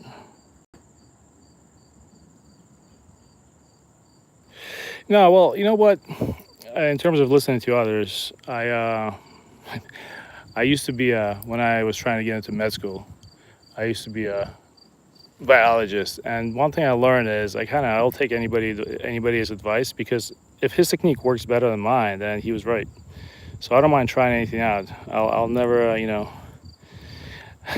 learn really quickly in science that you kind of want to listen to other people and not dismiss them. So I'll try a technique. Obviously, I'm just catching goddamn weeds here, but I'll try anything, and if it works, the guy was right. You never know.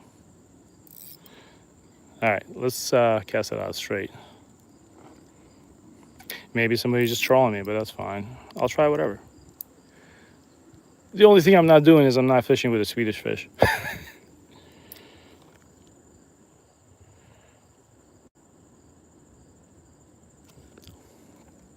Yeah, I'll try that.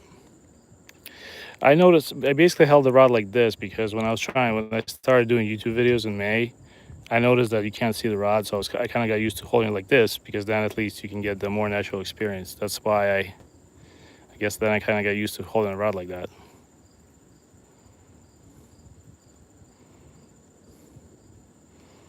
But yeah, man, I used to be really into cars, and like random people have taught me so much about cars compared to what I would read. And same thing with fishing. I go out fishing when I go shore fishing, you meet a lot of cool people. So many people taught me things that are not on the internet.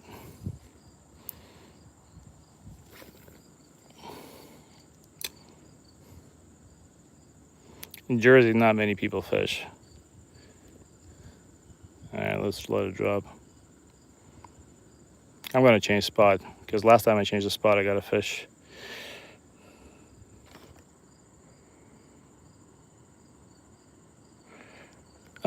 So I caught 2 crappie and 2 bluegill, and I had a bass blow up on my minnow, but it didn't hook him. All right, this is my last straw here. I'm gonna move over to the next spot, which is right next door, so hang tight. Just gotta get this out of the thing. But yeah, so basically trout fishing, I was talking to you about no rain. So last year they didn't stock the rivers. They stocked only a few spots, and it was kind of like shooting fish in the barrel. The spring was good, had a lot of rain. Trout fishing was amazing, caught a bunch of fish. And here we go in the fall, where they're supposed to stock big trout in the fall, and here we are again with no rain. They're supposed to start stocking in a month, and they might not stock again. But I think they put all the fish in, a lot of fish in Round Valley Reservoir. And people have been catching 25 fish at a time there.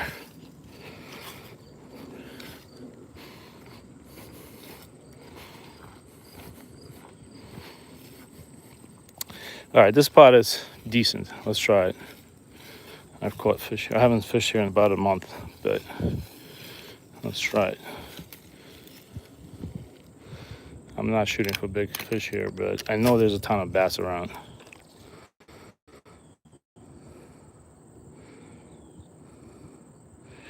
Well, I caught a crappie, and thanks for watching, by the way. I caught, so far I'm up to 2 bluegill, 2 crappie, and probably about 10 pounds of seaweed, if I'm gonna be honest.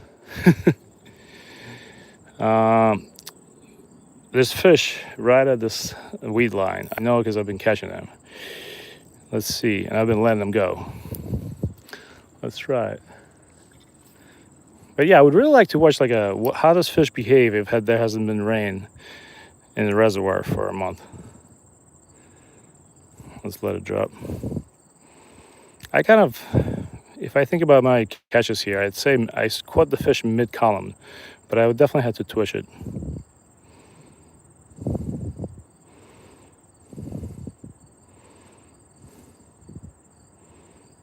Oh, that minnow swims good right now. Let's let it drop.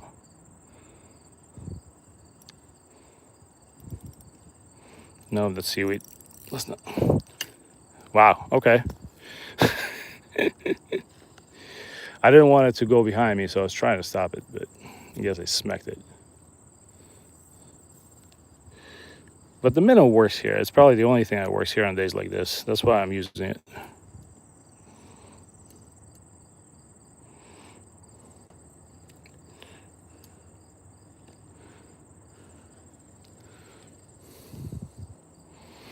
All right, let me check what you guys say.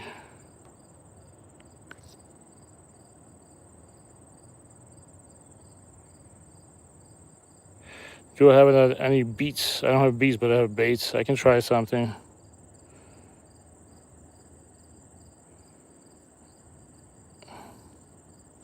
The weight of the lure is, well, the jig head is 1/64 ounce. So I'm going to assume the gulp minnow is probably another 1/64 ounce. So we're at 1/32 of an ounce. Not very heavy.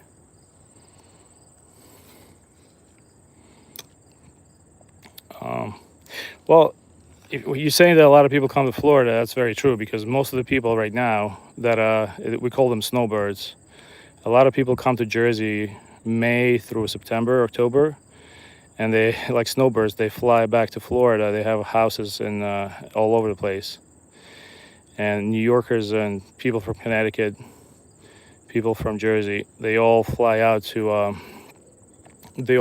Florida to live there. Obviously, those are I drive those people. They have pretty good incomes, and also a lot of guys that worked here, like as cops, or they had a government job, or they had a local government job, emergency services. They retire in Florida.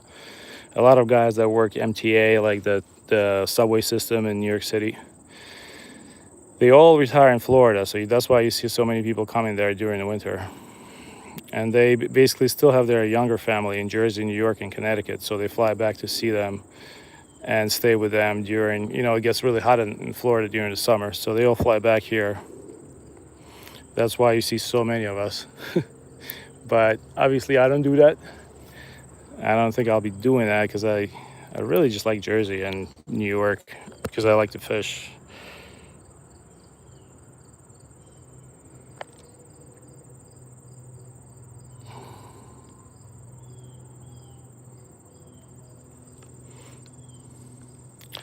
I have a very light lure. We're just doing ultralight fishing here if you're just joining. Somebody did tell me about a great way to hold a rod, which I think because I was doing YouTube videos, I was holding my rod wrong. And thank you if you're still on the stream. I forgot your name.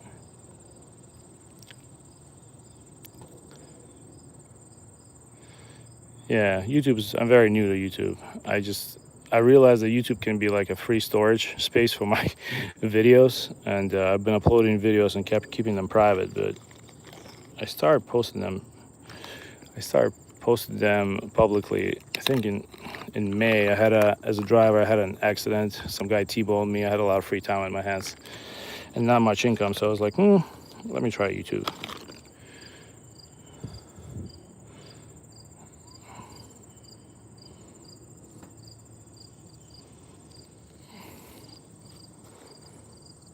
Hey, how you doing?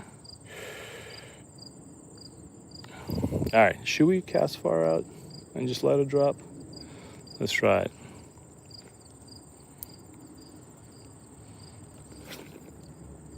When I kayak fish, that area where I just casted, I can never get a bite there. I always get bites right at the weed line. But maybe I can.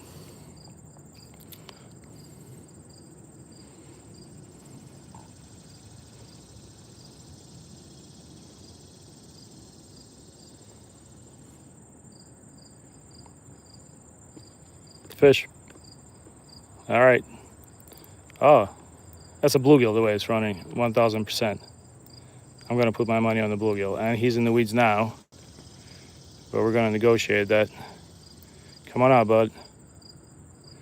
You can see how my rod's bending. That's 1,000% bluegill. But I've been wrong before, dude. I'm gonna take my time because I actually want to get this fish on the ground. Oh man, I'm gonna pull up, dude. I'm gonna pull in like 5 pounds of weeds. Look at that thing. You see it? I see the fish. I don't know if you see that. All the weeds I'm pulling in.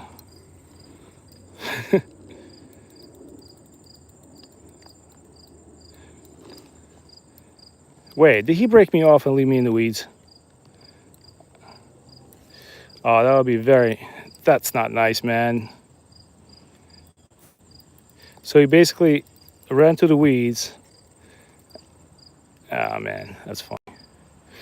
Funny and embarrassing at the same time. He ran to the weeds and left me thinking I had a fish. All right, well, it still looks good.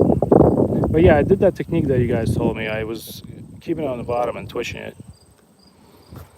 Man, I got so excited. No, I don't. I really don't know much about the new rods. Other than ultralight rods. I know. I mean, yeah.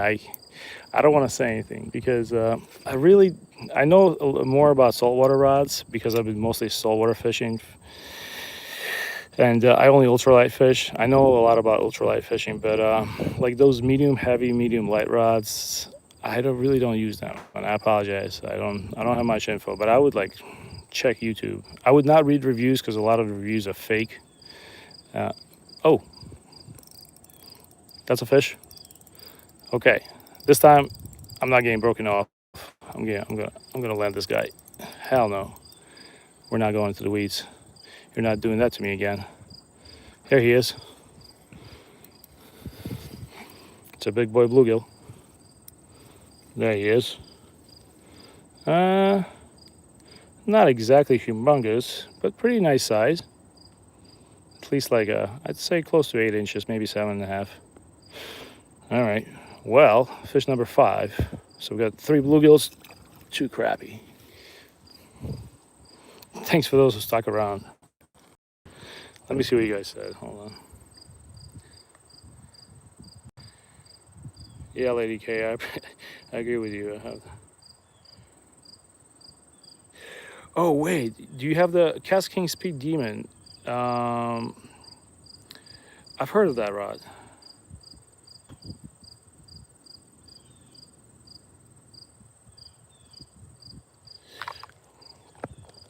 I get confused with bluefish, greenfish. I know a lot of, and people down south call them shellcracker. Sometimes I get confused, but I'm getting a little better. It did look like green sunfish now that you say it. To me, all those fish are usually just bluegill, but I know there's a pumpkin seed here, there's red ear, pumpkin seed, there's all kinds of different fish.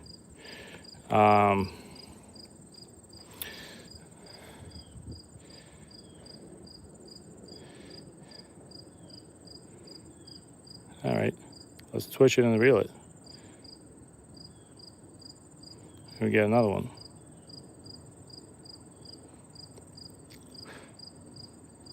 I know that black crappie is basically a male crappie. There's no such thing as black crappie. It's just male and female. My kid actually told me that. We were fishing with him. He's a bit of a nerd. He's like, Dad, that's not a black crappie. It's just a male crappie. They're all colored black.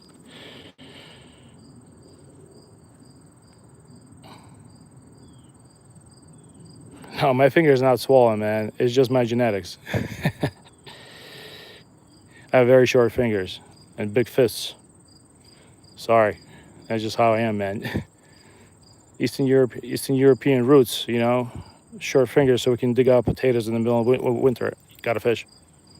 Come on, get them in. Yeah, my fingers definitely. I'm not. Hold on. There you go. Another bluegill. All right. I'll take it. At least we're catching fish. I can get a like now. Yeah, another good sized bluegill. Wait, hold on. Is this a bluegill or is this green sunfish? You can yell at me if you want. No, man, it's all good with the finger. Like, I just, yeah, that's just my genetics, man. I have really big, strong fingers. You can see the muscles, but unfortunately, they're super short. I don't have a missing chromosome or anything, but that's just how they are. And I play a lot of basketball and piano. I'm not sure if that counts.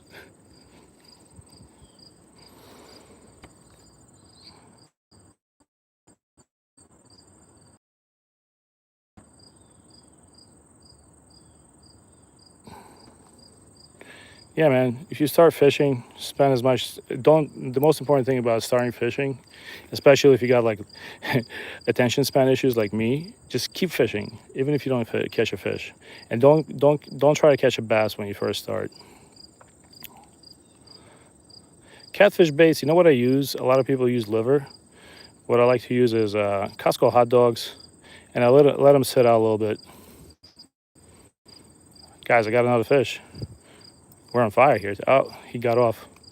All right. All of a sudden, here they come. What I was gonna say. What was I talking about? Yeah, if you start fishing, don't go for bass right away. Go for panfish. Use an ultralight rod. Learn how to handle it properly, and slowly get into bass fishing. Piano? Oh man, I haven't played piano in a long time, but I used to do Chopin, and I finished music school when I was a kid. That was back when Soviet Union was fish. Oh, whoever told me to keep it on the bottom and twitch it a little bit was genius. And I think that's a crappie. You see it? Oh yeah, that's a good sized crappie. Okay, we lost him, but hey, I was gonna let him go anyway. I appreciate whoever told me to leave it on the bottom and just twitch it and slow reel it. That was a good sized fish too. Sorry I couldn't bring it in. But yeah, I used to play a lot of piano, but then when I moved, I realized that piano playing in the United States is extremely expensive. So my wife is a great piano player. Me, not so much anymore. I do play jazz sometimes. Just simple.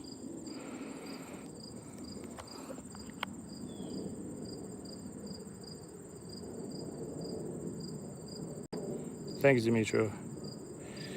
Yeah, like I know bass fishing is like the cool sport. It's like the cool sport to do, and I respect all bass fishermen. But if you have a kid or if you just got into fishing, I'd say wait for at least a year before you start. You will catch bass when you use gulp minnows. Try and catch panfish. You will not catch bass on worms usually, unless you have a big glob of worms.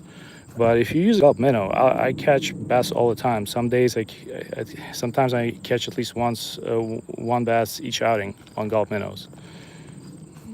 So yeah, I recommend learning how to fish first, and then getting into bass fishing. And if you're gonna get into bass fishing, places like this, you gotta get a kayak or you got to get a pedal board, something, you know. So you don't want to spend a bunch of money right away, or you want to find spots where that nobody knows. All right, I lost my gulp minnow. Let's see. Hold on. Let's see what you guys said.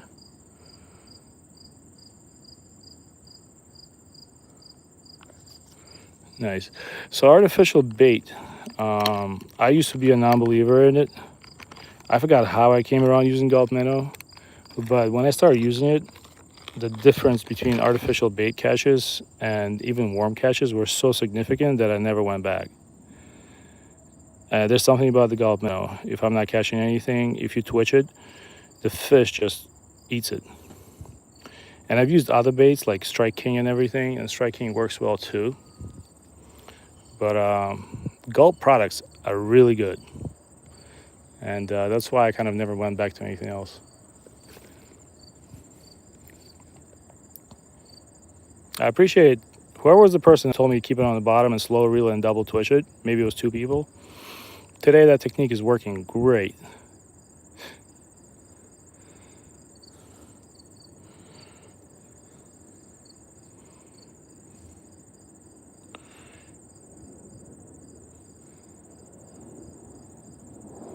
Yep, got another one. Let's not get lost in the weeds.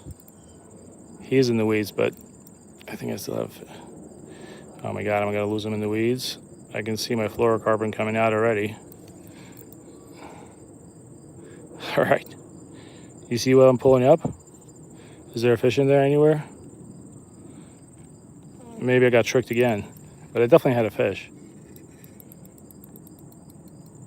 The problem with using 4-pound line is you can't really just yank it out. You gotta go super slow, because otherwise you're gonna lose everything. Yeah, I think he did the same thing. He got me into the weeds and he left. I wonder if it's the same guy. Like, I don't see a fish in there. Oh man. Sorry about that.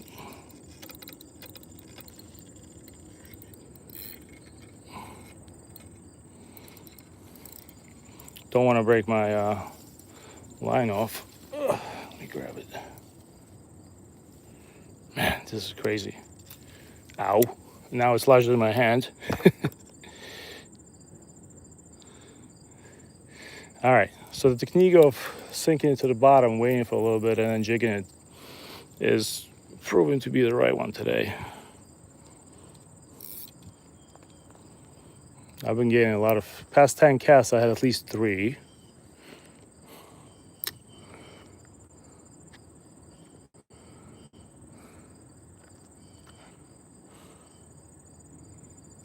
All right.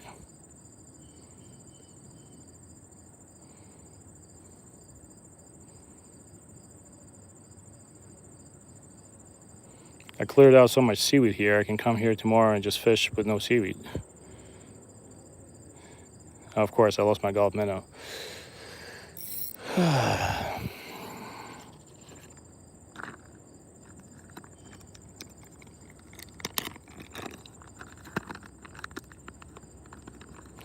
Yeah, you do lose a lot of gulp minnows in seaweed.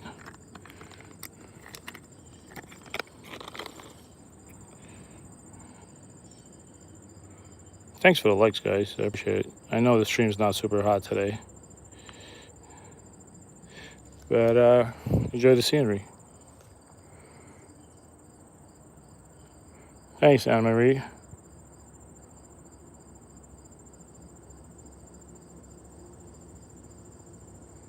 You want me to hook it through the top? You mean like through the mouth, like you would hook a minnow? I mean, I can. I've never done that before, but we can try it.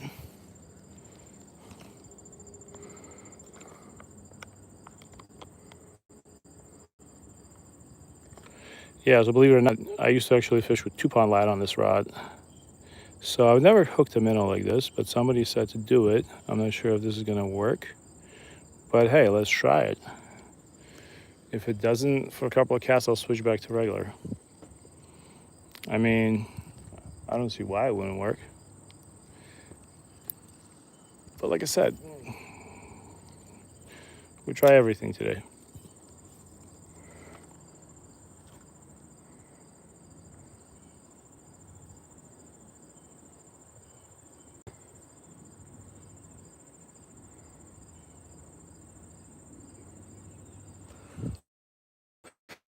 Yeah, so I was really thinking about doing that. I was thinking about bringing a big rake and just scooping up all the seaweed, bringing my waders here. And this is not my prime spot to fish. I really like to fish like in the channel that runs up to this reservoir.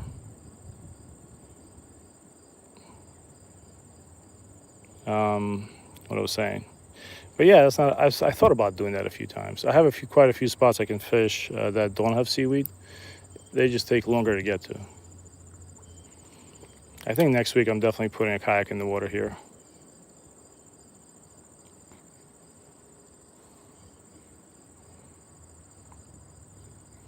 I had bites, but maybe because I didn't. I think the setup is a little bit more weedless.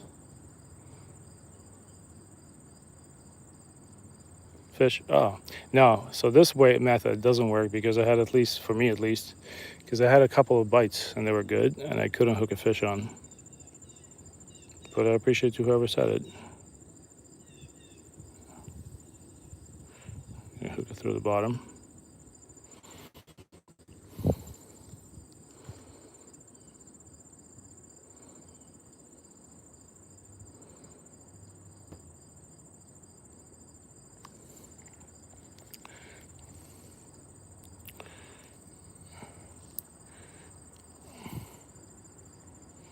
Let's try it. Yeah, sunfish get huge, especially if you have a private pond. There's some big sunfish here, but you mostly catch them off the bottom in the middle of this reservoir.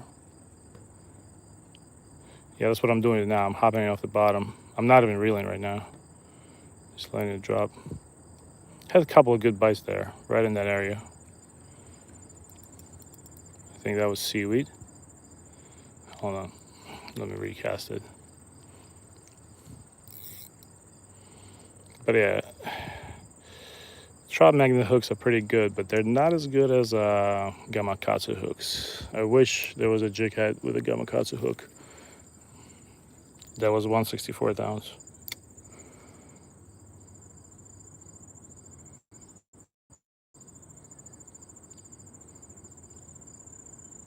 Let me just drop it. I'll try and read the chat while it's dropping.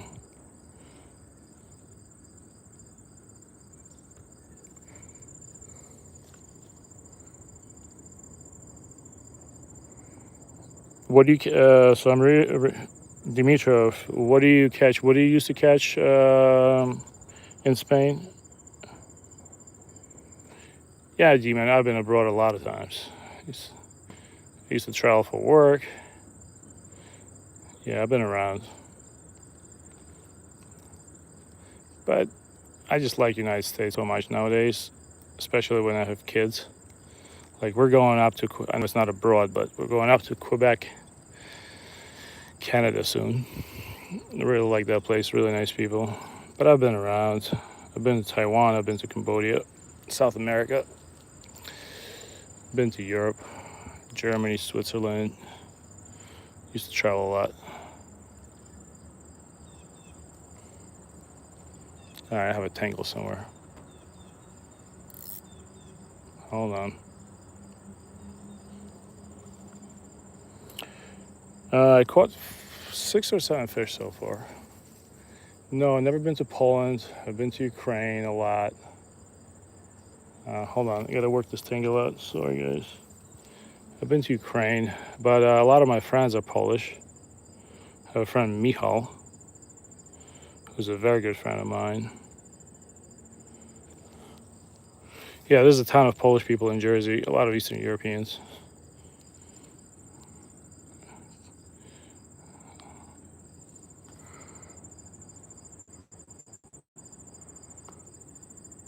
Sorry, I think the stream quality is still pretty good. Let me know if it's not.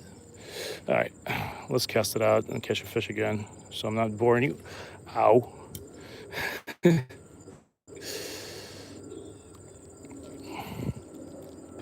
Jeez, I'm trying to work this tangle out for like 3 minutes. Here we go. Bombs away.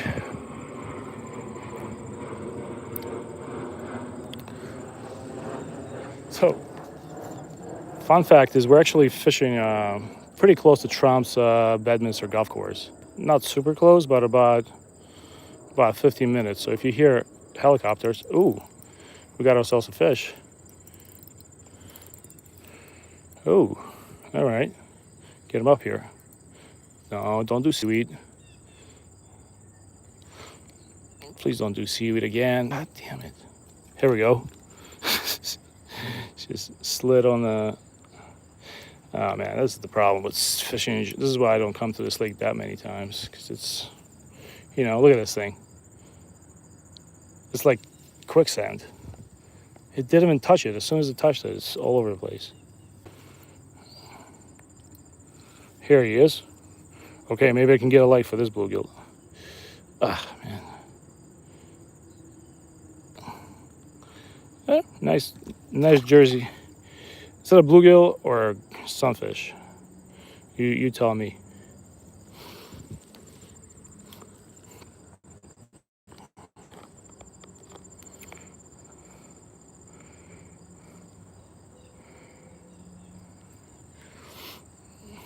Yeah, usually this lake gets like this around July. My kids love fishing in the spring. It is absolutely amazing to catch. You can catch bass here all day in July. I mean, in April and May. But then everything just... But some guys that come here just to do bass fishing, there's a guy that comes here every sunset. He does well. He knows this lake like the back of his hand.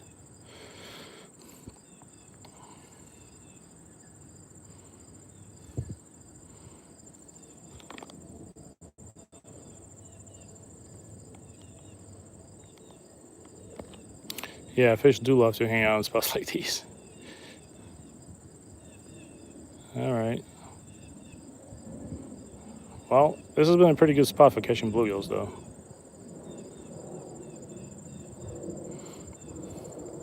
Next time what I should do is I'll bring 2 rods to cast out for eel or catfish.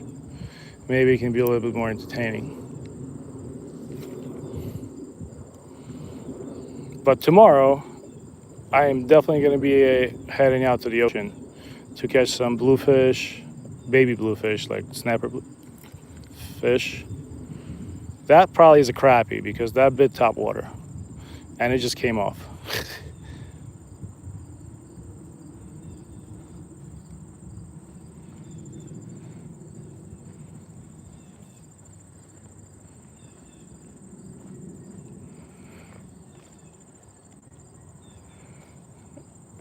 We're fishing in the United States of America, New Jersey.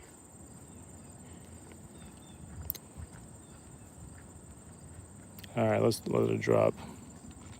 Surprisingly, this has been a really good spot today. I usually don't catch this many fish in this spot.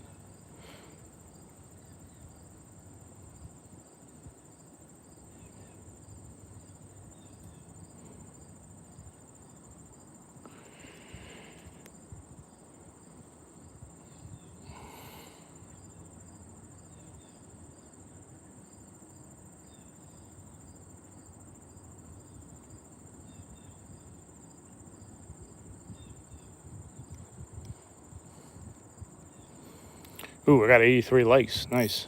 Can you guys help me get to 100? My most liked video, I think, had 105. I'm just doing this so I can flex in front of my 12-year-old. Please give me like. I'm catching bluegills and crappie so far. So far, it's been pretty good.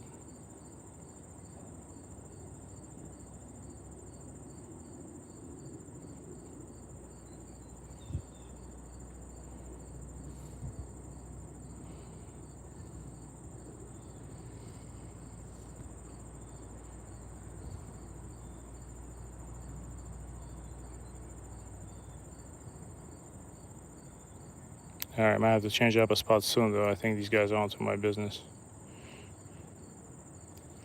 I might have to wrap it up soon too. But my battery is still at 28%, which means I can fish for at least half an hour. Thank you for the likes, I appreciate it.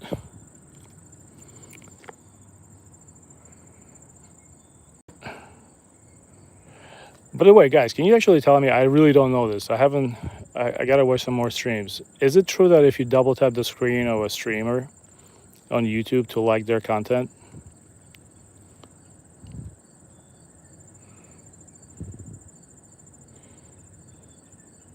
Ooh, fish. I felt him. Okay, don't run for the weeds, man. Now I have to reel like a crazy person. You see that? They're in the weeds again. God damn it.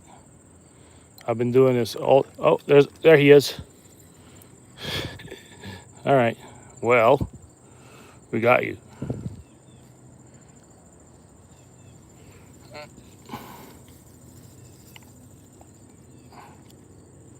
Hit the like button for the bluegill. Obviously, we're going to let him go. Okay, is he spinning up my gulp minnow? There he is. All right, so he kind of looks green. So is this a green sunfish or is this a bluegill? Or is this shell cracker? Pretty fish though.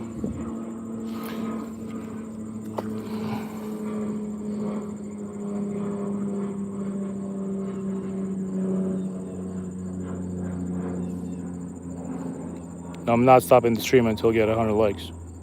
I sound like an 18-year-old. All right, let's catch another one. So yeah, just cast it out. Let it get to the bottom, which is about, 6, 7, 8 seconds. It's a second per foot. Reel out the slack. Oh, thanks for confirming that. And I still can't do anything with my chat because I don't have enough subscribers. I can't post anything in chat. I think that's what I read on Google. Because I think I only have I'm about 730 subscribers or something like that. But I see you guys. Everybody that types, I see you. I appreciate you. No, that was definitely not a pumpkin seed. I might catch a pumpkin seed today. I'll show you. Pumpkin seed has a very distinct, almost like orange spots on it. My kid loves catching pumpkin seed. That's why I definitely know what they look like.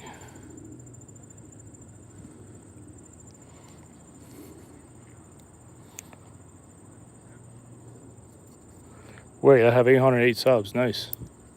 That means I picked up some subscribers in this stream. That's awesome. Thank you. I appreciate it.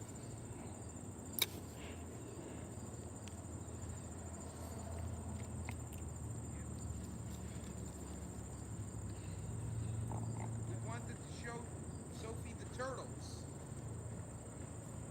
No? What do you mean no, beard boy? Beard? Rumply? Sure. All right. Forward. Double tap. Okay. Yeah, but I like the idea of putting my waders on and clear out a spot like this.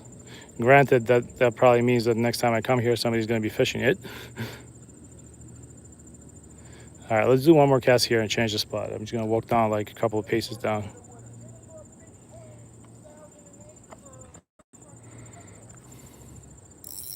Thank you for the like. I mean, I got 13 more to go. Get to 100. Dream come true. Yeah, but if you stumbled on the stream and you don't fish, I was just like you. I haven't fished for a long time, and I picked up fishing, and let me tell you, it's a sport like nothing else. Especially if you got kids, but you don't need kids to fish. It's a lot of fun. It keeps my kids off the phones. Only one of them has Okay, that was a good fish.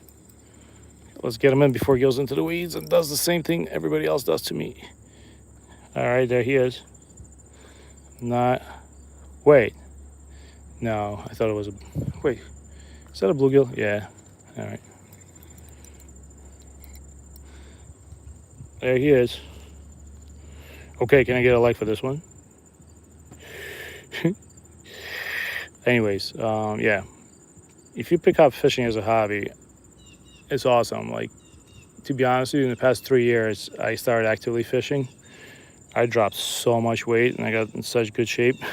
I think I'm in better shape now that I'm in my 40s than when I was 25. It's good for mental health, everything. So don't knock it, man. Whoever thinks that fishing is dumb, trust me, it's a lot of fun. It's kind of like never learn everything about fishing. I'm in Jersey.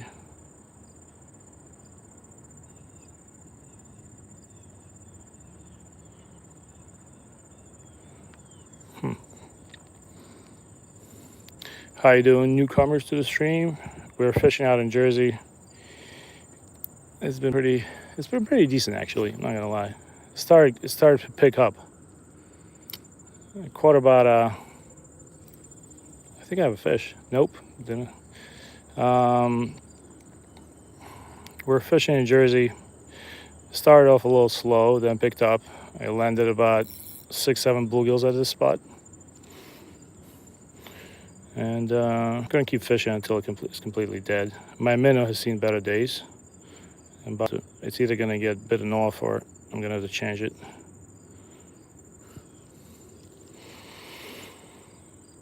But yeah, caught about 10 fish today. Just fishing with ultralight, nothing serious.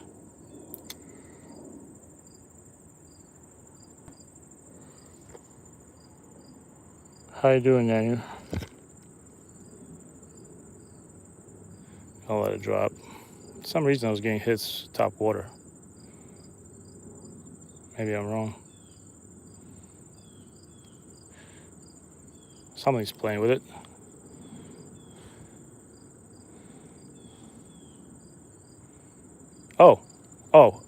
Oh man, you saw that? That was probably a bass, but a small one, nothing big.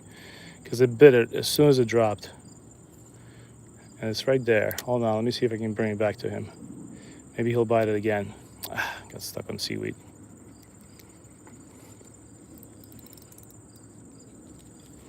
That was a baby bass that bit that 100% because it's right on top of water. Of course, I got it tangled. Hold on. Almost done. All right, we got it untangled. That was definitely a bass that bit it.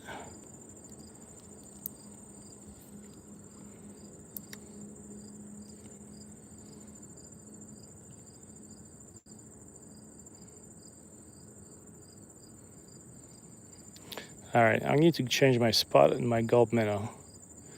I think this is about a good time to do it. One last cast.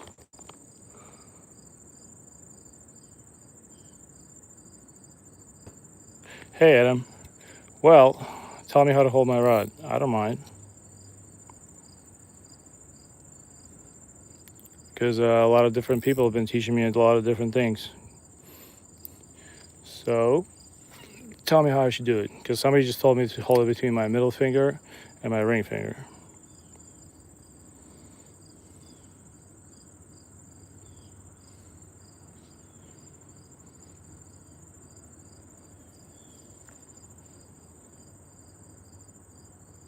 No, I got you. Listen, I'll talk. I'm not like... I'll tell you one thing. If you do YouTube videos, you kind of get used to... Because it... God, that's seaweed. So you get used to holding a rod like this because otherwise you don't see it in the camera and people like to see the rod. So I kind of been doing that for the past 3 months. I've been doing YouTube, and I basically teach myself how to hold the rod wrong.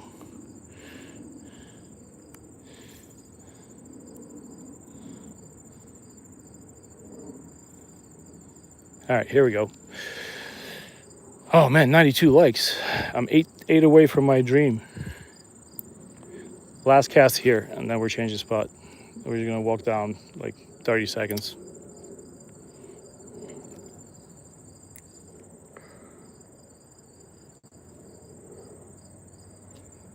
No, I'm not catching big fish today.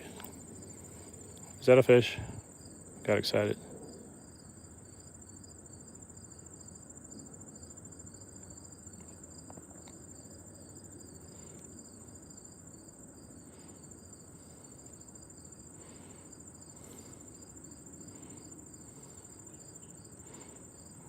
All right, let's change the spot real quick.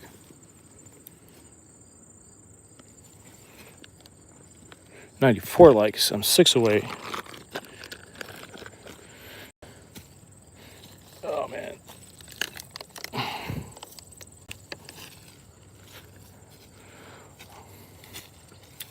need to watch some YouTube videos of how to properly bass fish. So next time if I come, I usually ultralight fish, but I'll bring a bass rod next time. All right, this spot looks like it's pretty fished out. Let's try it. Let's try it. Oh, let me drink some water.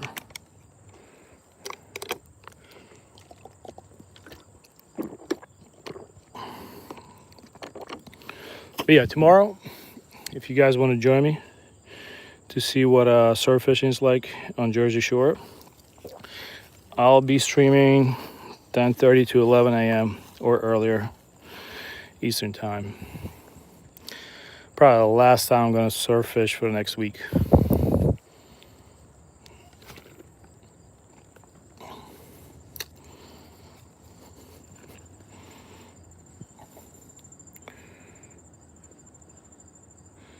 Gonna let it drop.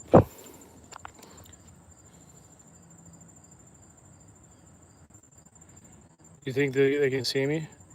But I'm casting far away now. I heard about that. It's actually I watch a guy who's like a pro fisherman, and okay, let's go. Ooh, that's something decent size. That's a good sized fish. All right, that might not be a crappie or a bluegill unless that's in the seaweed right now. But I'm gonna fight this thing. As you can see, my fishing rod is doing a little bendy bend. No, it is a bluegill. It is a big bluegill. He's just stuck in the seaweed. I see him. God, like I'm telling you, this is basically why I don't come here to fish. Even if you have a fish, you're stuck in seaweed. All right, I'm basically pulling him through seaweed. Remember that movie RoboCop when he just went up to a wall and pulled the guy through the wall? That's what that guy's feeling right now. Like, there you go. That's the problem with shore fishing in Jersey. Can't get him in. He's stuck on seaweed. All right. Look at this thing. All right, grab it by the jig head. Oh, that's a good sized bluegill. That is the biggest bluegill we caught today. By far. He munched that. Look at this guy. Look. Man, this guy's a specimen. That's a big fish. All right, let's let him go. Now that's a good eating sized bluegill. I need to get a like for that guy. After pulling him through 3 pounds of weeds. All right, my gulp minnow is absolutely destroyed. So I'm just gonna throw a hook like this and cast it out one more time.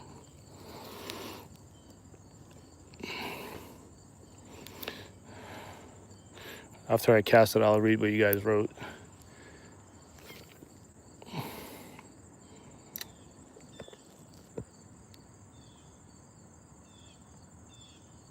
I'm fishing in New Jersey, United States. Hey, Dimitro, thanks for the comments. But it's not pumpkin seed. I think you're trolling me, man. That was just a bluegill. I really hope I catch a pumpkin seed to show you. You know what? The first thing I'm gonna do today when I come home, I got a job at 3 o'clock, but I'm gonna check how to properly hold the fishing rod because I really like this method, but somebody said it wasn't right.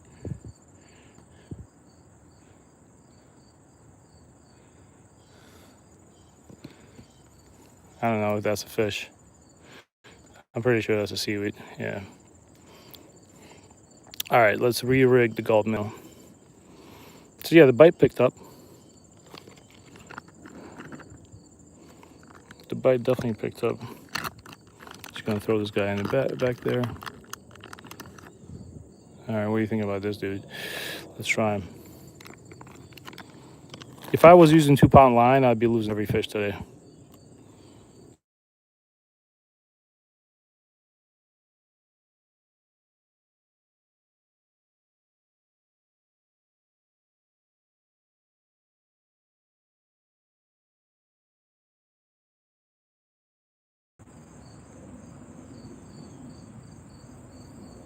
Okay.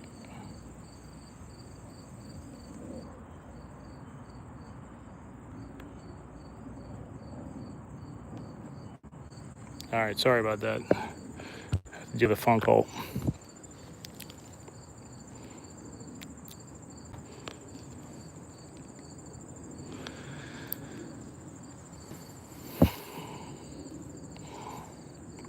All right, 97 likes. I'm 3 away. Help me out here. All right, let's drop it to the bottom. Wait. I'm 3 away. Jig, jig. Jig, jig. Slowly reel it.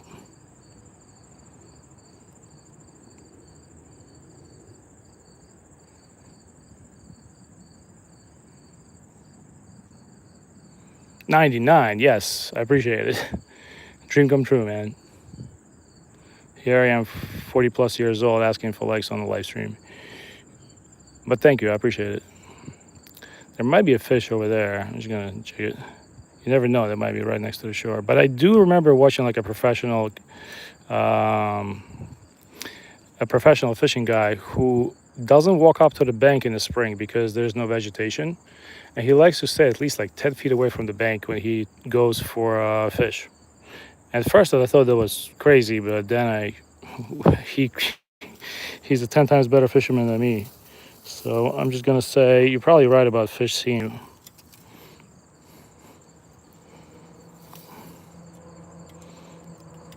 All right, hold on. Here we go. All right, let's do another cast.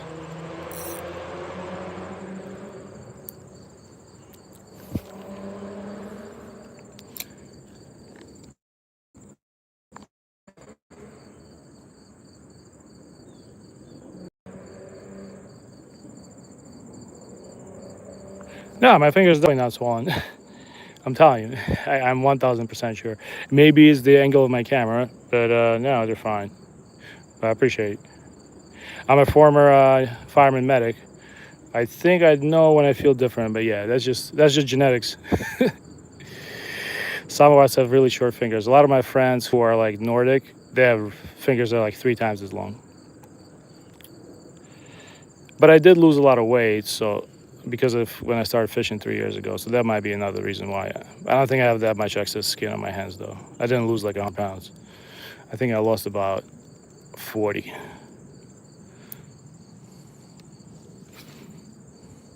But thanks for caring about me. That's very nice of you. And I'm not allergic to anything. And plus, on top of that, I'm not young.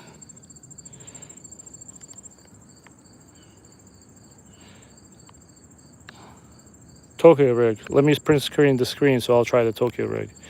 Yeah, I lost weight fishing because obviously some spots that are good you have to walk out to. If you go surf fishing on the beach, some days I'll walk 8 to 10 miles just fishing. I used to be in good shape, but after having kids and stuff, you know, you pack on weight, get married, get comfortable. And when I started fishing 3 years ago, went from 265 pounds to now about 225. That's why I love fishing so much. It got me in shape. I think it bought me at least 10 extra years of my life. Oh, that was a bite.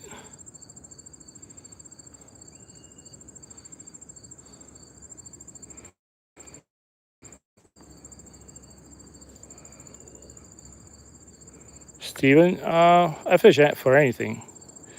Right now, we're trying to catch anything that bites. But yeah, here's your trick to losing weight while fishing. All the good spots and spots that don't have a lot of people in it, you probably gonna have to walk to. So I had to crawl my ass all over the beach to the good spots where I could catch fish. Usually, guys really like to get to here. I had to walk a mile and a half, and like there's people here, but there's some spots where you have to like go further down, and nobody goes there. This way, you put on 6 miles walking with gear, fishing rods, and everything. Especially on a hot day, you're gonna come home 5 pounds lighter, just from water weight. You do that every other day, you're gonna get in shape. At least you're gonna definitely lose some weight if you keep doing.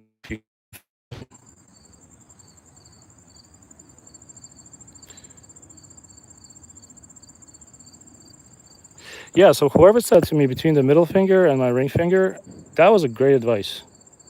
I think I used to fish like this actually when I was younger. I just kind of stopped doing that. I usually fish like this, which also has a lot of feel. But this right here, you kind of balance the rod on your hands, and yeah, you do feel better. It, I'm not gonna say it's life changing, but it's definitely better.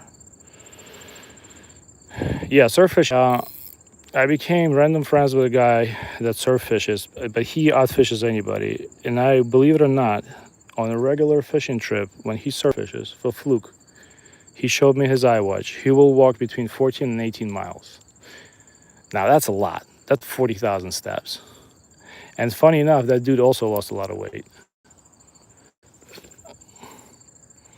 So yeah, there's definitely benefits. Oh shit, that was a top water bite. You see that big ring right there? That was a top water bite by some bass.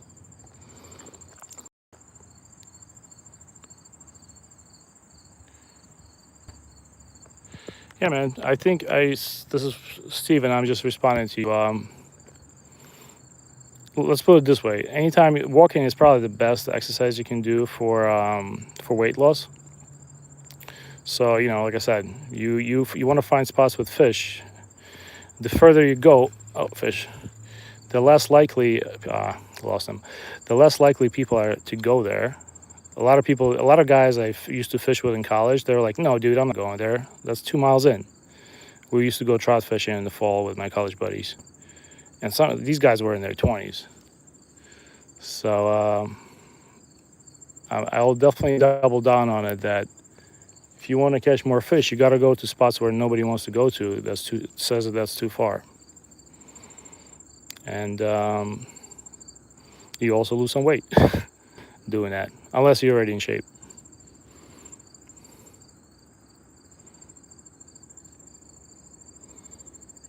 How you doing? Your name is Moonlight. How you doing, Moonlight?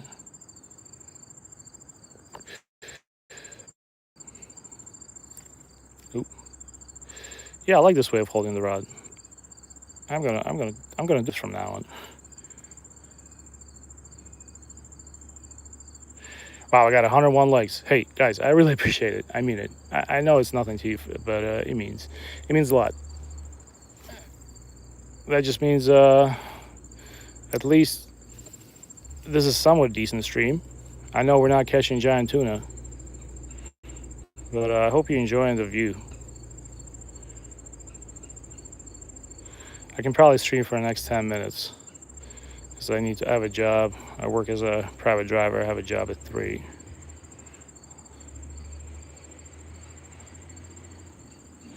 Not getting much bites anymore here. Oh, that was a bite.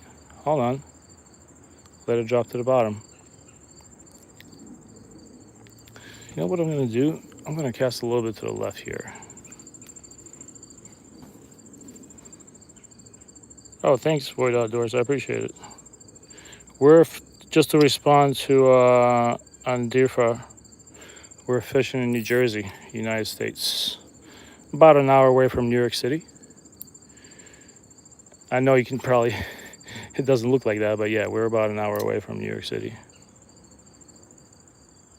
I'm gonna reel this a little faster because I don't want to get caught in the weeds over there. See, I'm holding my rod wrong again.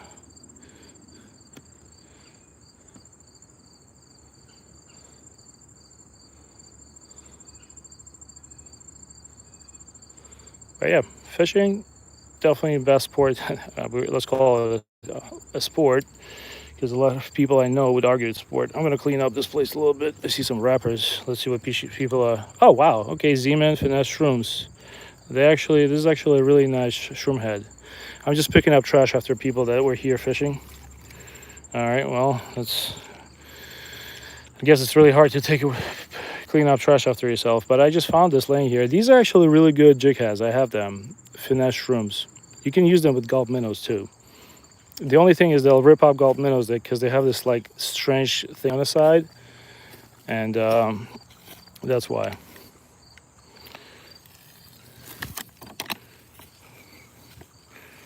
All right.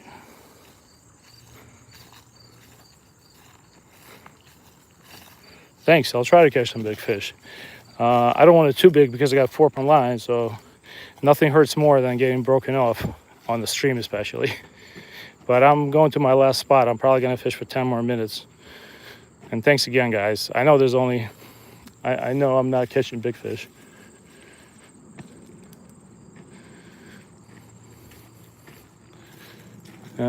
Oh, you see that little head poking out of the water there, right at the tip of my rod? That's a snapping turtle head, I think. This place does have a lot of snapping turtles. Snapping turtles are no joke. When I was a medic, I had to treat a guy that got bit by a snapping turtle through his waders. And it was not pretty. It didn't take his fingers off. It bit down to the bone. The last time I was fishing here, I found an iPhone USB-C cable tied to a fishing line. I don't know what that was all about, but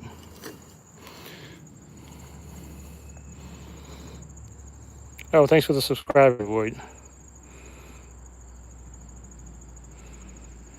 So I would use a rooster tail, and I would use it if I was in a kayak. But the problem with using the rooster tail here, you can only imagine what kind of crap I'm going to be pulling out. But I do appreciate the advice, and I'll try it. I just don't have it on me. But the one that works here really well for me. Hold on, I'm trying to get some line off. I got a little tangle here. I'm gonna have to fix that when I get home. The one that works for me here, it's like that. It's like a brownish white with brown dots on it. That's the one that works really well in Jersey for us. It's like a cheap rooster tail you could buy at Walmart.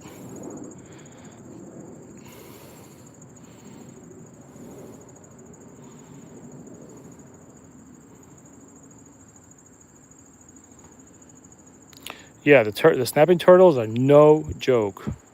And there's two types of snapping turtle. There's an alligator turtle snapping turtle, which is like super prehistoric. It kind of looks like a dinosaur. But those, believe it or not, are actually more mellow. And then there's just like regular snapping turtles, and those things are mean. Those things are so mean. They come in, they eat all the fish. They super strong bite. They have a super strong bite, and they're very aggressive, very territorial too. So if you're wading through stuff like this and you step on a snapping turtle, you come by the nest. Good luck.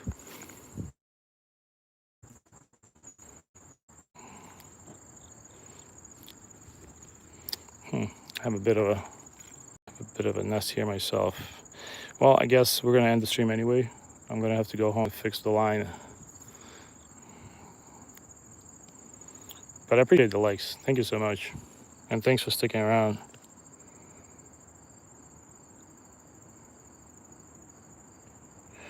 You want to see my setup? It cost me like $20 on Amazon. I'll share my setup with you. Here's my setup. You see this? You basically clip like, listen for the click. You heard that click? You clip your iPhone onto here, and it kind of hangs down where I can kind of see it. If there's sun on it, I can't. But yeah, this rig, you just search a neck mount for iPhones. You see this? It's made by the company called Telesin, and that's it. You just have this ring, and you clip your iPhone to it. I know, for a 41-year-old, this is pretty cool stuff, man. Who grew up without a phone.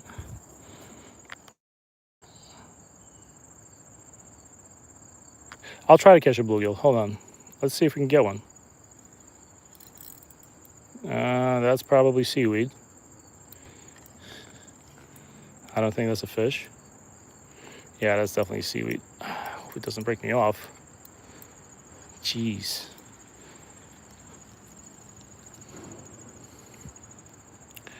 But yeah, you can get a cool iPhone mount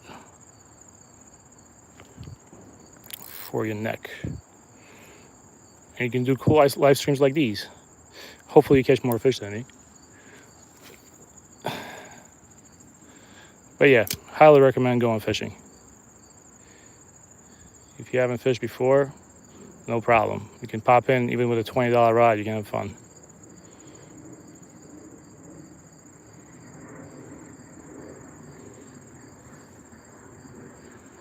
Thank you for the likes, guys. Somebody's private jet probably going to Morristown.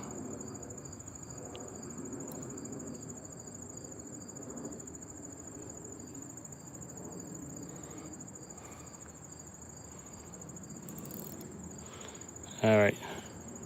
I'm going to say 3 more casts. All right. Let's try for the Hail Mary. Maybe it'll be a bass.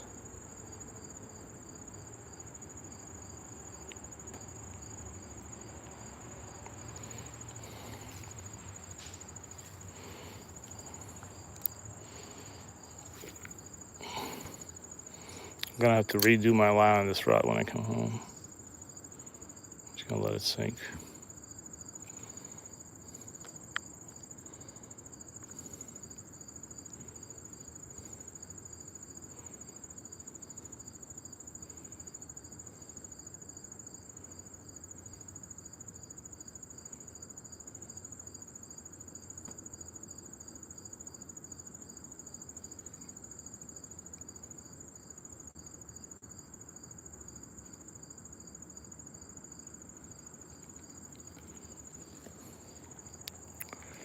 Let's see what we got. All right. Cast number 2.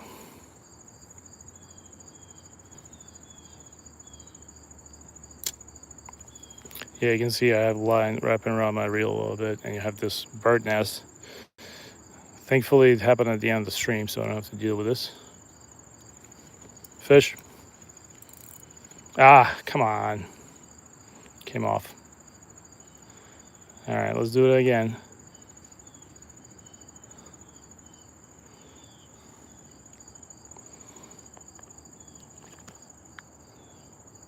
So today I'm not planning to eat any fish. I explained it in the beginning of the stream. If you see this, that's pretty bad algae bloom.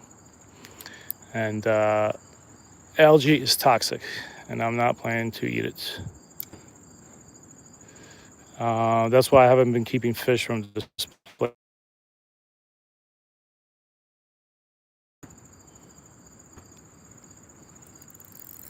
I'm getting snagged. Wow. Felt like a fly fisherman there for a second.